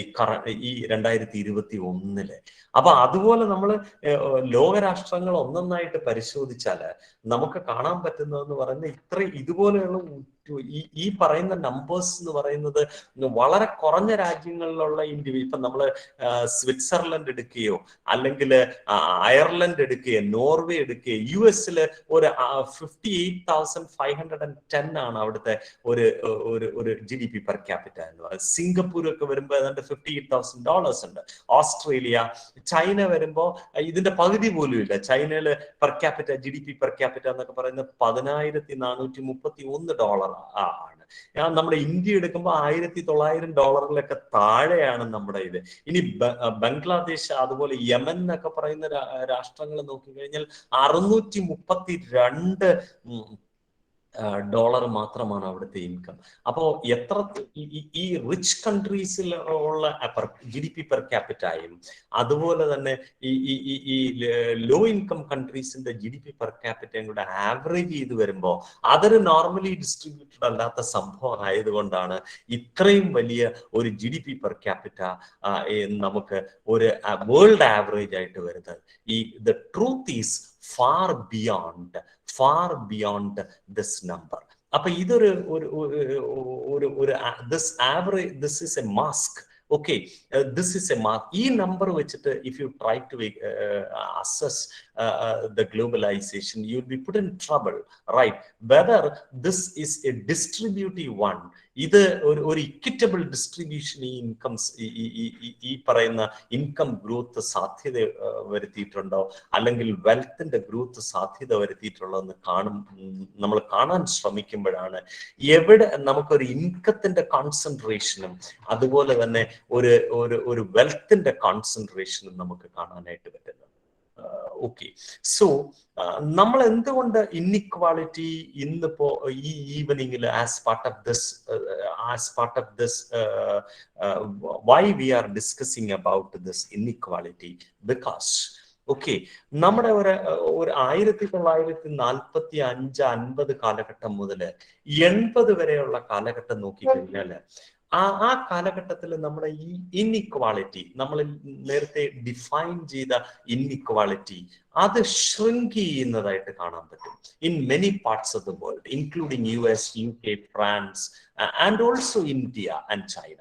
നമ്മുടെ രാജ്യത്തും അതുപോലെയുള്ള മറ്റ് എമേർജിംഗ് കൺട്രികളിലും അതുപോലെയുള്ള ഡെവലപ്ഡ് നേഷൻസിലെല്ലാം തന്നെയും 1945 അല്ലെങ്കിൽ 50 കാലഘട്ടം മുതൽ നമ്മുടെ 20ാം നൂറ്റാണ്ടിന്റെ മിഡിന് ശേഷം 1980 വരെയുള്ള കാലഘട്ടങ്ങളിൽ ഒരു increased globalization across the globe എന്നൊക്കെ പറയുന്ന ഒരു 80-ന് ശേഷമാണ്. നമ്മൾ പോലും 1991-ലാണ് നമ്മൾ ഒരു ഫോർമൽ ഗ്ലോബലൈസേഷൻ, ഇന്റൻസീവ് ഗ്ലോബലൈസേഷൻ മെഷേഴ്സിലേക്ക് വന്നതെന്ന് നമുക്ക് പറയാൻ പറ്റും. അപ്പൊ 80 വരെയുള്ള കാലഘട്ടത്തിൽ ഈ ഇൻഇക്വാളിറ്റി കുറയുകയായിരുന്നു എന്ന് കാണാൻ പറ്റും. പക്ഷേ അതിനുശേഷം ഈ 80-കൾക്ക് ശേഷം പിന്നെ അങ്ങോട്ട് ഒരു 1995 മുതൽ 2021 വരെയുള്ള കാലഘട്ടം നമ്മൾ പരിശോധിച്ചാൽ അത് നമുക്ക് വലിയ ഒരു ആശങ്കയ്ക്ക് വക നൽകുന്നതായിട്ട് കാണാൻ പറ്റും. അത് മറ്റൊന്നുമല്ല, ഈ ഒരു top 1% of the population, we call it extremely rich people. Okay, അവര് 38% ഈ നമ്മുടെ ലോകത്തിലെ വെൽത്തിലുണ്ടായ വർധനവിന്റെ 38% കൊണ്ടുപോയത് ഒരു ടോപ്പ് 1% ഓഫ് ദ പോപ്പുലേഷൻ ആണ്. മനസ്സിലായില്ലേ? പക്ഷേ നമ്മൾ അതിൽ ബോട്ടം, ഈ ടോപ്പും ബോട്ടവും നമ്മൾ പറയുന്ന അവരവരുടെ വെൽത്തിന്റെ അടിസ്ഥാനത്തിലാണ്. അപ്പൊ ടോപ്പ് വെൽത്തിന്റെ കാര്യത്തിൽ ടോപ്പ് 1% നിൽക്കുന്ന ആൾക്കാരാണ് 95 മുതൽ 2021 വരെയുള്ള കാലഘട്ടത്തിലെ വെൽത്തിന്റെ 38% അക്രീറ്റ് ചെയ്തതെന്ന് നമുക്ക് കാണാൻ പറ്റും. പക്ഷേ ഈ ബോട്ടം 50% ഓഫ് ദ പോപ്പുലേഷൻ ഉണ്ടല്ലോ, ഈ bottom 50% of the global population അവര് ക്യാപ്ചർ ചെയ്തത് വെറും 2%. ഇവിടെ ഇതാണ് നമ്മൾ ഈ ഇൻഇക്വാളിറ്റി ഡിസ്കസ് ചെയ്യുമ്പോൾ ഇതിന്റെ മുഖ്യ കാരണം അല്ലെങ്കിൽ ഇതിന്റെ ഏക കാരണം ഗ്ലോബലൈസേഷൻ എന്നൊന്നും പറയാൻ പറ്റത്തില്ല. അങ്ങനെ ഒരു കോസ് ആൻഡ് ഇഫക്റ്റ് റിലേഷൻഷിപ്പ് നമുക്ക് പറയാൻ പറ്റത്തില്ല. പക്ഷേ most of the writings are advocating that this globalization has a significant role in this inequality. Okay, ഇനി മറ്റൊരു ഡയമെൻഷൻ നോക്കിക്കഴിഞ്ഞാൽ ഈ 1%-ൽ തന്നെയുള്ള ഈ സൂപ്പർ റിച്ചുകളെ എടുത്ത് പരിശോധിച്ചാൽ, അതായത് ഒരു 0.1% the share of wealth owned by the global top 0.1%, അവരുടെ വെൽത്ത് ഈ കാലഘട്ടത്തിൽ കൂടിയത് 7%-ൽ നിന്ന് 11%-ആയിട്ട് ഈ പറയുന്ന വെൽത്ത് വർദ്ധിച്ചതായിട്ട് കാണാൻ പറ്റും. ഇത് സ്വാഭാവികമായിട്ടും ഇന്റൻസീവ് ഗ്ലോബലൈസേഷന്റെ ഒരു ഔട്ട്കമായിട്ടാണ് ലോകമെമ്പാടും വിലയിരുത്തപ്പെടുന്നത്. അതുകൊണ്ടാണ് നമ്മൾ ഇൻഇക്വാലിറ്റി ഡിസ്കസ് ചെയ്യാനുള്ള കാര്യം. ഞാൻ നേരത്തെ പറഞ്ഞ പോലെ ഈ ഗ്ലോബൽ ബില്യനേഴ്സിന്റെ ഒരു 1995 മുതൽ ഈ ഗ്ലോബൽ ബില്യനേഴ്സ് എന്ന് നമ്മൾ പറയുന്ന 1% ഓഫ് ദ പോപ്പുലേഷനും ഇനി അതിൽ തന്നെ ടോപ്പ് 0.1% അവരുടെ ഇൻകത്തിൽ അല്ലെങ്കിൽ വെൽത്തിൽ ഉണ്ടായിട്ടുള്ള, നോട്ട് ഇൻകം, വെൽത്തിൽ ഉണ്ടായിട്ടുള്ള ഒരു വർധനവും നമ്മൾ പരിശോധിച്ചാൽ ഈ രീതിയിലാണ് അത് ഷൂട്ടപ്പ് ചെയ്തിരിക്കുന്നത് നമുക്ക് കാണാൻ കഴിയും. അതായത് ദ ഷെയർ ഓഫ് വെൽത്ത് ഈ പറയുന്ന 0.01%, അത് 7%-ൽ നിന്ന് 11%-ലേക്ക് മാറുക അവരുടെ share of wealth in the population.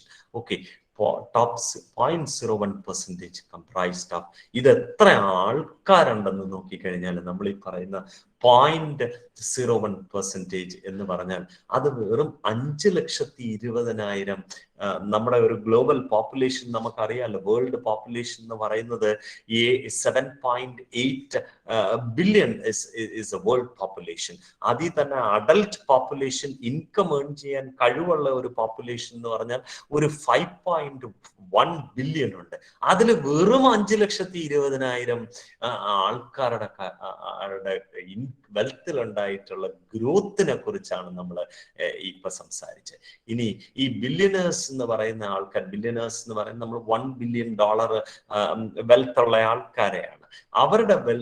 Our detain ചെയ്തിരിക്കുന്ന വെൽത്ത് നോക്കിക്കഴിഞ്ഞാലും അതും ഈ കാലഘട്ടത്തിൽ നമ്മൾ മുകളിൽ പറഞ്ഞ 95 മുതൽ 2021 വരെയുള്ള കാലഘട്ടത്തിൽ അത് 1.5%-ൽ നിന്ന് 3.5%-ലേക്ക് ഇൻക്രീസ് ചെയ്തതായിട്ട് the last line is representing, the red line is representing this billionaires, and the green, I mean the blue line is representing the top 1%, sorry 0.01% of the population.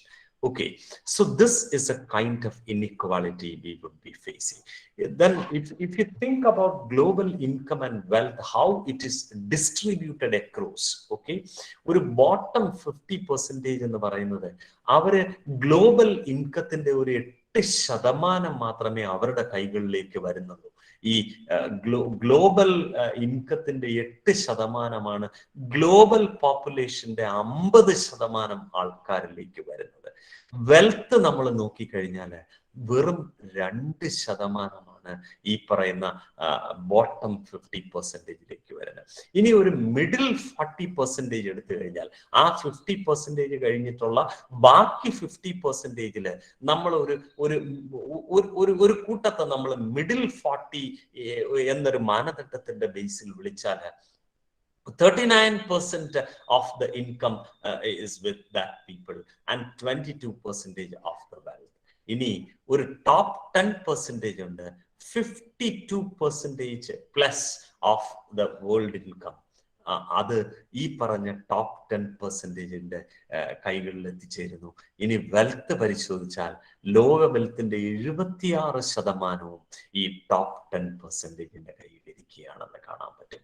മനസ്സിലായില്ലേ? ഇനി ഒരു ടോപ്പ് 1% എടുത്താൽ, ഈ പറയുന്ന ടോപ്പ് 10-ൽ നിന്ന് ഒരു 1% എടുത്താൽ ആ 1% വേൾഡ് ഇൻകത്തിന്റെ 19% എത്തിച്ചേരുന്നത് ഈ 1% പീപ്പിളിലാണ്. ഓക്കെ, ആ ലോക വെൽത്തിന്റെ 38% ഈ പറയുന്ന 1% പോപ്പുലേഷൻ ഹോൾഡ് ചെയ്യുന്നു. ഓക്കെ, ഇത്തരത്തിലുള്ള ഒരു വർധനവ് എന്ന് പറയുന്നത് നമ്മൾ നേരത്തെ പറഞ്ഞ period, why do we discuss about this unequal world? The reason is this, because after 1980, or if you check the statistics from statistics during the intense globalization period, which starts from 1990s to the recent year 2000, closed year 2021, you can see that the unequal nature, okay, the inequality in income and wealth of the individuals. We are not touching the wealth of the corporates, the wealth of the governments and so on. If you take simply individuals who are the crux of any economy, okay, their income and wealth seems to be the gap between the country wise or within the country, the gap between rich and poor, and also the gap among countries would be increasing, especially, right? Yeah. So if you ask me which region, we were talking about this inequality among individuals within countries, right? Or taking together globally, the global picture I was presenting, right? So if you think about, if you ask me which region, ഏത് region ആണ് unequal region എന്ന് ചോദിച്ചാൽ, we can say that based on the reports, we can say that this MENA or MENA, or you can call Middle East and North Africa, is the expansion of that. That is the most unequal region in the world. Okay, ഈ മെന region എന്ന് പറഞ്ഞു കഴിഞ്ഞാൽ middle ഈസ്റ്റിൽ വരുന്ന Algeria, Bahrain, Egypt, Iran, Iraq, Israel, Jordan, Kuwait ഒക്കെ വളരെ കൂടുതൽ per capita income ഉള്ള കൺട്രിയാണ്. അപ്പൊ ഈ വൈ ഈ മിഡിൽ ഈസ്റ്റിൽ എന്തുകൊണ്ട് ഇത് മോസ്റ്റ് അൺഈക്വൽ വേൾഡ് എന്ന് വരാനുള്ള കാരണം എന്താന്ന് ചോദിച്ചാൽ അവിടെ വളരെ കൂടുതൽ പെർ ക്യാപിറ്റ ഇൻകം ഉള്ള രാജ്യമുണ്ട്, അതുപോലെ തന്നെ വളരെ കുറവ് പെർ ക്യാപിറ്റ ഇൻകം ഉള്ള ഉള്ള രാജ്യവും ഈ മിഡിൽ ഈസ്റ്റിലുണ്ട്. അപ്പൊ അതുപോലെ നോർത്ത് ആഫ്രിക്കയിലും ഉണ്ട്. അപ്പൊ ഈ മിഡിൽ ഈസ്റ്റിലുള്ള വളരെ ഇൻകം കുറവുള്ള, നമ്മളിപ്പോ പറഞ്ഞ കുവൈറ്റ് ഒരു high income high GDP per capita ഉള്ള ഒരു നേഷനാണ്. പക്ഷെ അവിടെ തന്നെയുള്ള ഒരു one of the lowest GDP per capita ഉള്ള ഒരു കൺട്രിയാണ് ഈ യമൻ. ഓക്കെ, അപ്പൊ ഇത് രണ്ടും ഈ റീജിയനിൽ വരുന്നത്, മിഡിൽ ഈസ്റ്റ് എന്നുള്ള റീജിയനിൽ വരുന്നത്. അതുപോലെ തന്നെ നോർത്ത് ആഫ്രിക്കൻ കൺട്രീസ് എടുക്കുന്ന സമയത്തും നമുക്കിങ്ങനെ ഒരു wide difference between GDP per capita among the or national income among the countries you can see. അതുകൊണ്ട് ഈ this Meena is the most unequal region in the world. ഇനി നമ്മൾ ലെസ് അൺഈക്വൽ റീജിയൻ ഏതാണെന്ന് ചോദിച്ചാൽ, ലെസ് അൺഈക്വൽ റീജിയൻ ഏതാണെന്ന് ചോദിച്ചാൽ Europe is the less unequal region. So in which way we could distinguish a less unequal region based on statistics and also more unequal region like MENA? This is the way we could do. In Europe, the top 10% income share is around 36%. The top 10% of the population, the top means in terms of their income is 36%. But if you take this MENA, it is the Middle East and North Africa, it reaches the top 10% is handling or receiving 58% of the income there, national income there, or the income of that region there. Okay, so that is why Europe is less equal and MENA is more less unequal, and MENA is more unequal. Take into consideration the world regions by total wealth. This is also a region-wise inequality, an example for region-wise inequality. Okay, Africa, you just see the number, it is 2.6. In all other cases, North America, you just look into the wealth by North American countries, it is 6.5 trillion dollars. Europe, Asia Pacific, China, I know that the number of countries in each of these region are not same. Okay, but still the very pathetic situation of Africa and some other nations, everything is not shown here. So this is a kind of you remember this inequality in wealth and in wealth among the economic regions, the world different regions, and also within the countries, and also among individuals were growing at a faster rate during the periods of intensive or so called the proclaimed globalization. നമ്മൾ ഒരുപാട് അങ്ങ് പ്രചരിപ്പിച്ച ഒരു globalisation കാലഘട്ടത്തിലാണ് ഇതൊക്കെ സംഭവിച്ചിട്ടുള്ളതെന്ന് കാണാം. ഇനി ഈ കാലഘട്ടത്തിന്റെ മറ്റൊരു പ്രത്യേകത എന്ന് പറയുന്നത് ഈ പല രാജ്യങ്ങളും നമ്മൾ പരിശോധിച്ചാലും രാജ്യങ്ങളൊക്കെ വലിയ GDP പെർ ക്യാപിറ്റ ഒക്കെ ഉണ്ടായിക്കൊണ്ടിരിക്കുന്നതായിട്ട് കാണാൻ പറ്റും.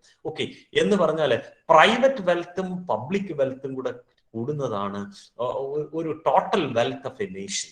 അപ്പൊ അതില് നമ്മൾ ഈ 1970 മുതലുള്ള ഒരു കാലഘട്ടം പരിശോധിച്ചു കഴിഞ്ഞാൽ ഈ ഗവൺമെന്റിന്റെ കയ്യിലുള്ള വെൽത്ത് ഇങ്ങനെ കുറയുകയും ഈ പ്രൈവറ്റിന്റെ കയ്യിലുള്ള വെൽത്ത് ഇങ്ങനെ കൂടുന്നതായിട്ട് നമുക്ക് കാണാൻ പറ്റും. ഞാൻ നേരത്തെ പറഞ്ഞ ഇൻഇക്വാളിറ്റിയുടെ ഒരു ഡെഫിനിഷൻ പറഞ്ഞ സമയത്ത് നമ്മൾ അവിടെ ഇൻഡിവിജ്വൽസിന്റെ കയ്യിലും കോർപ്പറേറ്റ്സിന്റെ കയ്യിലും ഗവൺമെന്റിന്റെ കയ്യിലുള്ള വെൽത്തും ഇൻകവും അതിന്റെ ഒരു പ്രപ്പോർഷനാണ് നമ്മൾ ഇക്വാളിറ്റി ഇൻഇക്വാളിറ്റി നിശ്ചയിക്കുന്നതെന്ന് പറഞ്ഞപ്പോ നമ്മൾ ഇവിടെ ഞാനത് ഗവൺമെന്റ് നമ്മൾ ഫോക്കസ് ഇൻഡിവിജ്വൽസിന് കൊടുത്തിരുന്നുവെങ്കിൽ പോലും ഗവൺമെന്റിന്റെ ആ ഒരു പിക്ചറും ഈ വ്യത്യസ്തമായിരുന്നില്ല. Private wealth accumulation was more during the periods of this proclaimed globalization എന്ന് ഈ പിക്ചറിൽ നിന്ന് വളരെ വ്യക്തമാണ്. Yes, And also, hope you are with me, all of you. Hello. Yes, sir. Yes, Yeah. sir. Yes, sir. So I am talking about the digital divide. Okay, digital divide നമ്മൾ അത്ര focus കൊടുക്കുന്ന ഒരുപാട് dimensions ഉണ്ടെന്ന് ഞാൻ പറഞ്ഞെങ്കിലും digital ഡിവൈഡിന് നമ്മൾ അത്ര focus കൊടുക്കുന്നില്ല എങ്കിൽ പോലും this is also quite visible during the periods of globalization. Africa, you can see, even though there was significant increase in the case of this digital facilities there, but remember still 28.2% of the population could be accessing it. But in the case of Europe and Commonwealth nations or even Asia Pacific states, it is far a better number. Right. So this kind of a digital divide is also there. But remember, the internet is one of the contributors for significant amount of globalization. അത് ഒരു കാരണവശാലും അത് നമുക്ക് അല്ല എന്ന് പറയാൻ പറ്റില്ല. കാരണം better communication facilities were contributing towards all the initiatives which were marking towards intensive globalization. അത് തീർച്ചയായിട്ടും അതിന്റെ ഒരു റോള് നമുക്ക് പറയാൻ പറ്റില്ല എങ്കിൽ പോലും this digital divide is quite visible. ഇത് നമുക്ക് കണ്ടില്ല, ഈ യുഗത്തിൽ കണ്ടില്ല എന്ന് നമുക്ക് നടിക്കാൻ പറ്റില്ല. ഓക്കെ, ഇനി ഒരു പാരഡോക്സ് ഞാൻ ചൂണ്ടിക്കാണിച്ചത് എന്താന്ന് വെച്ചാൽ, ഇവിടെ US-ന്റെ ഒരു ട്രേഡ് സർപ്ലസ് ഒക്കെ 1800-കളിൽ അവസാനം മുതൽ അങ്ങോട്ട് 1970-കൾ വരെ നമ്മൾ നോക്കിക്കഴിഞ്ഞാൽ US was A country with higher amount of, okay, ഇതൊക്കെ നമുക്ക് ഒരു ഹൈ ടാരിഫ് ഉള്ള റേറ്റ് ഉള്ള പീരീഡ് ആണ്. ബ്രിട്ടൻ വുഡ് എഗ്രിമെന്റ്സ് വന്നതിന് ശേഷം അങ്ങോട്ട് ടാരിഫ് റേറ്റുകളൊക്കെ കുറയുകയും, ഓക്കെ, ലോ ടാരിഫ് റേറ്റുകൾ പിന്നെ അങ്ങോട്ട് ഒരു റെജീമായിട്ട് വരികയൊക്കെ ചെയ്തെന്നൊക്കെ നമുക്ക് പറഞ്ഞാലും ഇതില് ഒരു ലൂസർ ആണോ US എന്ന് ചോദിച്ചു കഴിഞ്ഞാൽ ഈ പിക്ചർ കണ്ടാൽ നമുക്ക് ഒരു പക്ഷേ തോന്നും US ഈ പീരീഡിലൊക്കെ ഒരു ലൂസർ ആണെന്ന് നമുക്ക് ഒരു പക്ഷേ ഫീൽ ചെയ്തേക്കാം. മനസ്സിലായില്ലേ? ഇപ്പൊ നമ്മൾ വേൾഡ് എക്കണോമിക് ഓർഡർ ഇപ്പോൾ വലിയൊരു ചർച്ചയാണ്. World economic order is changing, right?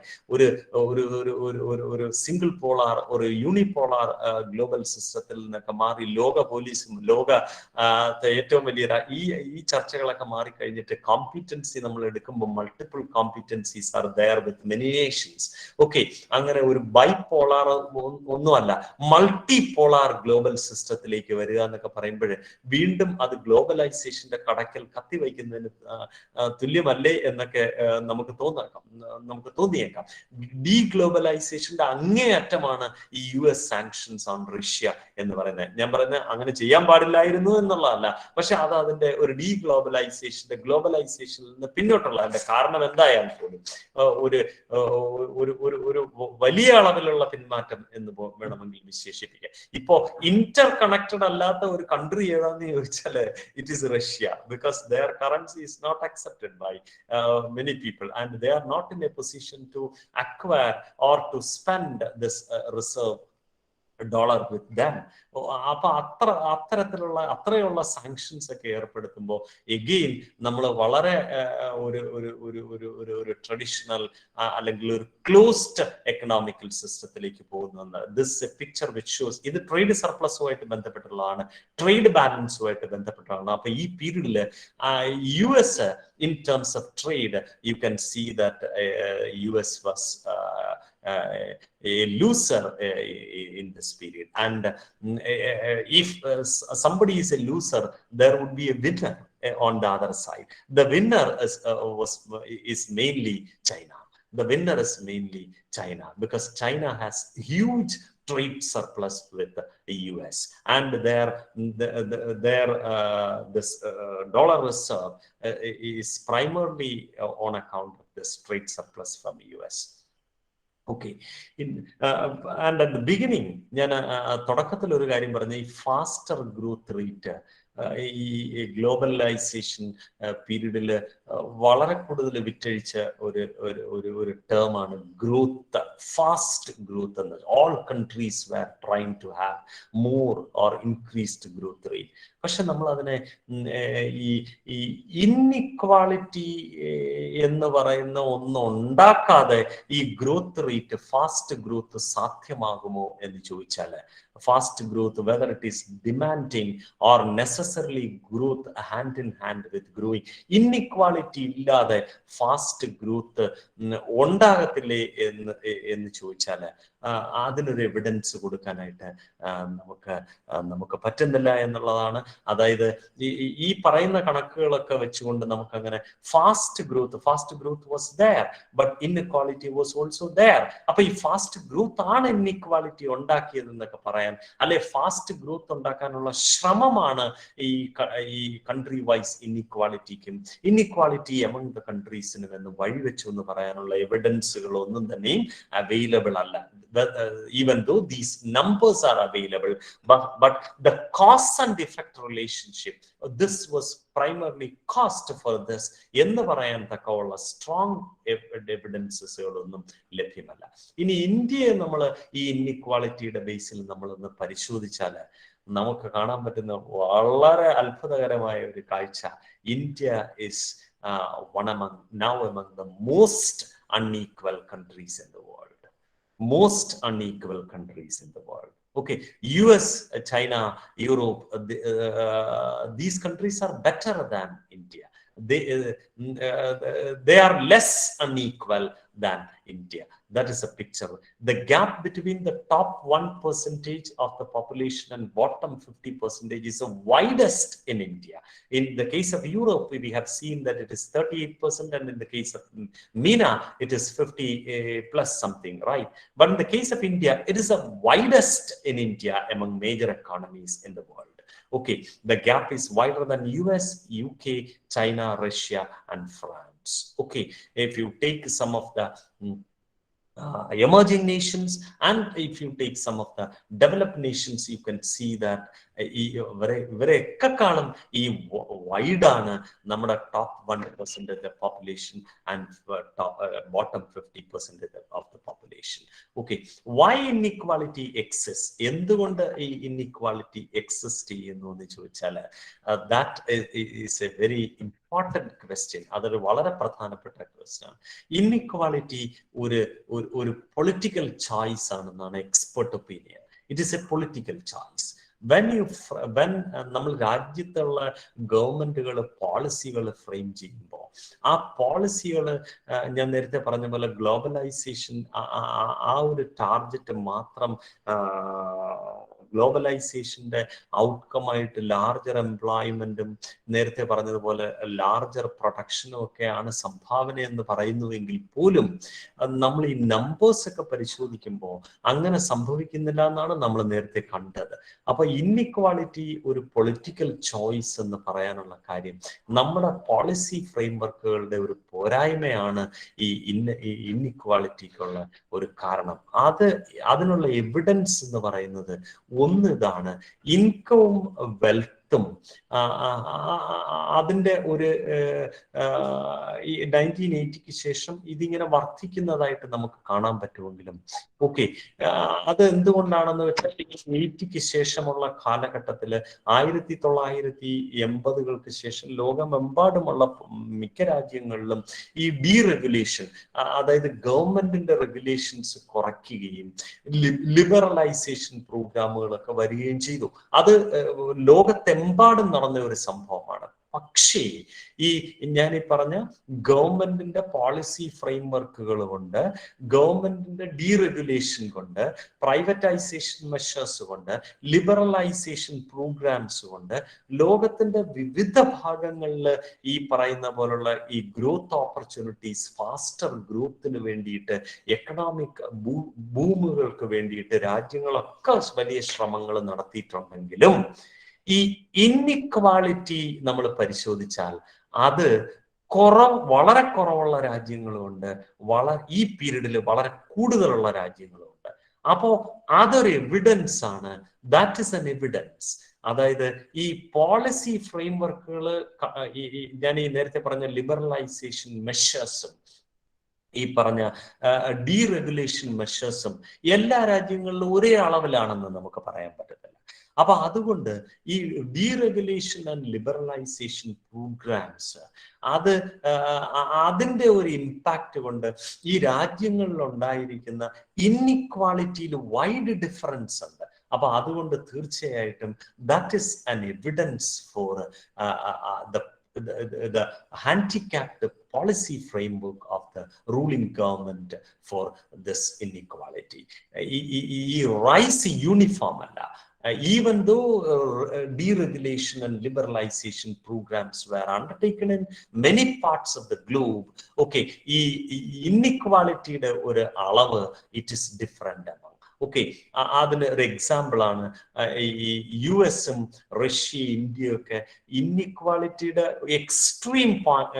എക്സ്ട്രീമിൽ നിൽക്കുകയാണ് ഈ സമയത്തൊക്കെ, ഈ പറഞ്ഞ 80-ക്ക് ശേഷം.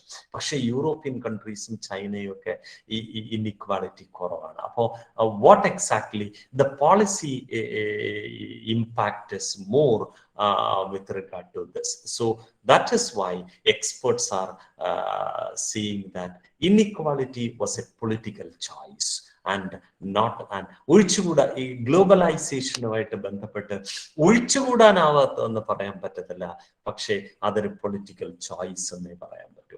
ഓക്കെ, ഇനി റെമഡീസ് എന്താന്ന് ചോദിച്ചാൽ, നമുക്കിപ്പോ if there is concentration of wealth with somebody else, what are the remedies എന്ന് ചോദിച്ചാൽ നമ്മൾ പറയും ഡിസ്ട്രിബ്യൂട്ട് ചെയ്യുക. ഇതൊക്കെ എടുത്തങ്ങോട്ട് മറ്റേ ആള് അങ്ങനെ കൊടുക്കാൻ നമ്മുടെ നിയമം അനുവദിക്കുന്നില്ല. എങ്ങനെ അത് ഫോർമലായിട്ട് എടുത്തിട്ട് redistribution of wealth is the remedy. How it is possible, how this redistribution is possible? ഒന്ന്, ഈ progressive taxation on income and wealth.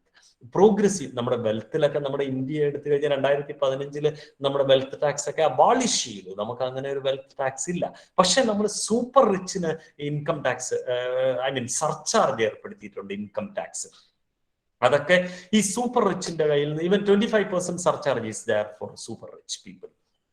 അപ്പൊ അതൊക്കെ കൂടുതൽ ഇൻകം ഗവൺമെന്റിന്റെ കയ്യിൽ നിന്ന്, പ്രൈവറ്റ് ആൾക്കാരുടെ കയ്യിൽ നിന്ന്, അല്ലെങ്കിൽ റിച്ച് പീപ്പിളിന്റെ കയ്യിൽ നിന്ന്, I mean not private, rich പീപ്പിളിന്റെ കയ്യിൽ നിന്ന് കൂടുതൽ ഇൻകം ഗവൺമെന്റിന്റെ കയ്യിലേക്ക് വരാനൊക്കെ ഉള്ള ഒരു സാധ്യത വരുന്നില്ല. ഈ പ്രോഗ്രസീവ് ടാക്സേഷൻ എന്ന് പറയുമ്പോൾ നമ്മളിപ്പോ നോർമൽ കോഴ്സിൽ ഒരു ഫ്ലാറ്റ് റേറ്റിൽ ടാക്സ് ഇമ്പോസ് ചെയ്യുകയാണെങ്കിൽ ഇൻകം കൂടുന്നതിനനുസരിച്ച് ഇൻകം കൂടുതലുള്ള ആൾ കൊടുക്കുന്ന ടാക്സും കൂടുതലായിരിക്കും. പക്ഷെ നമ്മുടെ ഇന്ത്യൻ ഇൻകം ടാക്സ് നമ്മൾ നോക്കിക്കഴിഞ്ഞാൽ നമുക്കറിയാം പ്രോഗ്രസീവ് ടാക്സേഷൻ ആണ്. ഇൻകം വർദ്ധിക്കുന്നതിനനുസരിച്ച് വർദ്ധിച്ചു വരുന്ന ഇൻകത്തിൽ ഇമ്പോസ് ചെയ്യുന്ന ടാക്സ് റേറ്റും വർദ്ധിച്ചുകൊണ്ടിരിക്കുക. അതാണ് പ്രോഗ്രസീവ് ടാക്സേഷൻ. അപ്പൊ ലോകത്താകമാനം പ്രോഗ്രസീവ് ടാക്സേഷൻ നമ്മുടെ ഒരു GDP-യുടെ വലിയ അളവിൽ ടാക്സ് ഇമ്പോസ് ചെയ്യുന്ന GDP-യുടെ ഒരു 50% ഒക്കെ ടാക്സ് റവന്യൂ വരുന്ന കൺട്രീസ് ഒക്കെ ഉണ്ട്. ഹൈ ടാക്സ് റേറ്റ് ഇമ്പോസ് ചെയ്യുന്ന, ഇൻകം ടാക്സ് റേറ്റ് ഇമ്പോസ് ചെയ്യുന്ന കൺട്രീസ് ഒക്കെ ഉണ്ട്. ഇന്ത്യ മാത്രമൊന്നും നമുക്ക് പറയാൻ പറ്റില്ല. പക്ഷേ ഈ progressive taxation on income, wealth tax impose ചെയ്യുന്ന കൺട്രീസ് ഉണ്ട്. പക്ഷെ അതും ഒരു വെൽത്ത് ടാക്സ് മിക്ക കൺട്രികളിലും ഫ്ലാറ്റ് റേറ്റ് ആണ്. പക്ഷെ വെൽത്ത് കൂടുന്നതിനനുസരിച്ച് കൂടി വരുന്ന വെൽത്തിൽ അപ്ലൈ ചെയ്യുന്ന ടാക്സ് റേറ്റ് സെയിം ആണ്. അപ്പോ ഇത് ഒഴിവാക്കിയിട്ട് ഒരു പ്രോഗ്രസീവ് ടാക്സേഷനിലേക്ക് പോയി കഴിഞ്ഞാൽ ഒരു പരിധിവരെ റീഡിസ്ട്രിബ്യൂഷൻ കൂട്ടാൻ പറ്റും.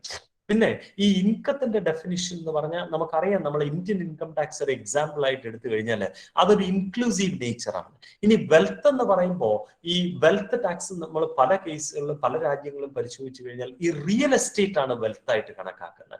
പക്ഷേ ആ വെൽത്തിന്റെ ഒരു വ്യാപ്തി, ഒരു ഡെഫിനിഷൻ ഒന്ന് റീഡിഫൈൻ ചെയ്ത് മോർ ഇൻക്ലൂസീവ് ആക്കി കഴിഞ്ഞാൽ ഒരു റീഡിസ്ട്രിബ്യൂഷൻ, അതായത് ഈ റിച്ച് പീപ്പിളിന്റെ കയ്യിൽ നിന്ന് ഇത് ഗവൺമെന്റിലേക്ക് വരികയും, ഇനി ഗവൺമെന്റ് അതെങ്ങനെ ചാനലൈസ് ചെയ്യുമെന്ന് നമുക്ക് കാണാം. Reduce tax evasion. ഇനി ഈ പ്രോഗ്രസീവ് ടാക്സേഷനും ഓൺ ഇൻകവും വെൽത്തും ഒക്കെ ഉണ്ടെങ്കിൽ പോലും ഇവേഷനുള്ള പോസിബിലിറ്റി കൂടുമ്പോൾ ആ റീഡിസ്ട്രിബ്യൂഷൻ അവർ തടയപ്പെടും. അപ്പൊ ടാക്സ് ഇവേഷൻ റെഡ്യൂസ് ചെയ്യാനുള്ള മെഷേഴ്സ് എടുക്കുക. ഇനി ഈ സർചാർജ് ഓൺ സൂപ്പർ റിച്ച്, ഞാൻ നേരത്തെ പറഞ്ഞ പോലെ surcharge mean tax on tax, okay, അതും അങ്ങോട്ട് ഇൻക്രീസ് ചെയ്ത് കഴിഞ്ഞാൽ you can to a larger extend this redistribution can be ensured. എന്നിട്ട് ഈ റീഡിസ്ട്രിബ്യൂട്ട് ചെയ്യപ്പെടുന്ന wealth it is to be reinvested in education, health and ecological transition. ഇതിനു വേണ്ടി ഉപയോഗിക്കുക എന്ന് പറയുന്നതാണ് ഇൻഇക്വാളിറ്റിക്കുള്ള ഒരു റെമഡി എന്ന് നമുക്ക് പറയാൻ പറ്റുന്നത്. So I M summarising. So I'm coming to a close of my presentation, my talk on this in the unequal world during the globalized era. നമ്മളിപ്പോ ഒരു ടോപ്പ് 50, ഐ മീൻ ഒരു ബോട്ടം 50% കയ്യില് ഗ്ലോബൽ ഇൻകത്തിന്റെ 50% തന്നെ അവരുടെ കയ്യിൽ വരുന്ന ഒരു ഇമാജിനറി സിറ്റുവേഷൻ നിങ്ങൾ മനസ്സിൽ കാണുക.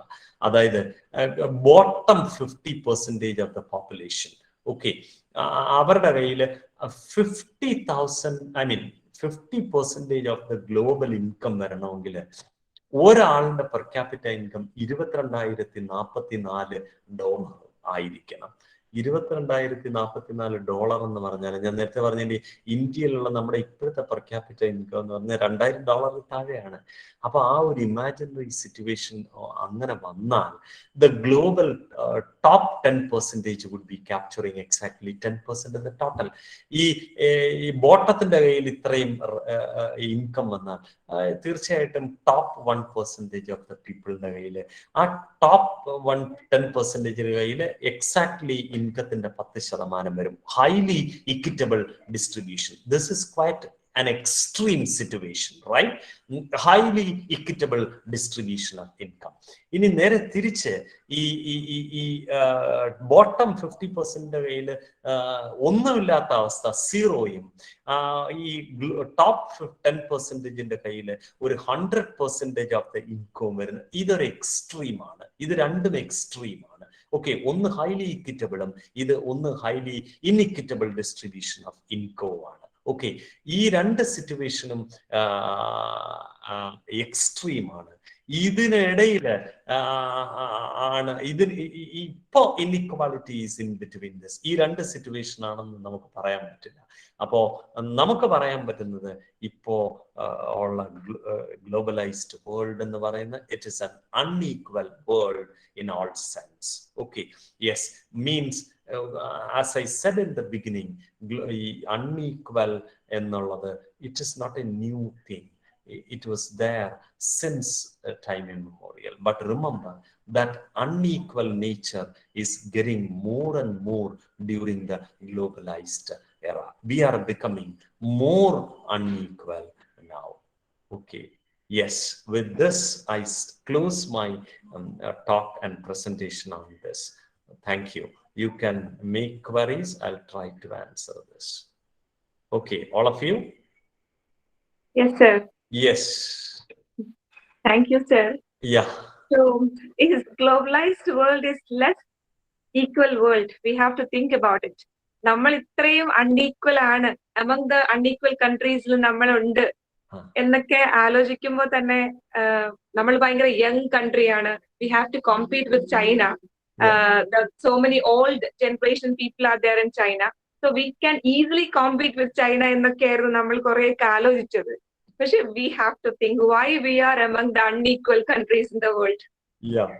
പിന്നെ ആക്ച്വലി എനിക്കൊരു നല്ല റിഫ്രഷ്മെന്റ് ആയിട്ട് തോന്നുന്നുണ്ട്. ബിക്കോസ് നമ്മൾ എപ്പോഴും statistical tools, research methodology, the application, how we can write a research report, ഇങ്ങനെയുള്ള കുറെ ടോക്സ് ആയിരുന്നു ഒരുപാട് വർഷങ്ങളായിട്ട് നമ്മൾ കേട്ടുകൊണ്ടേയിരുന്നത്.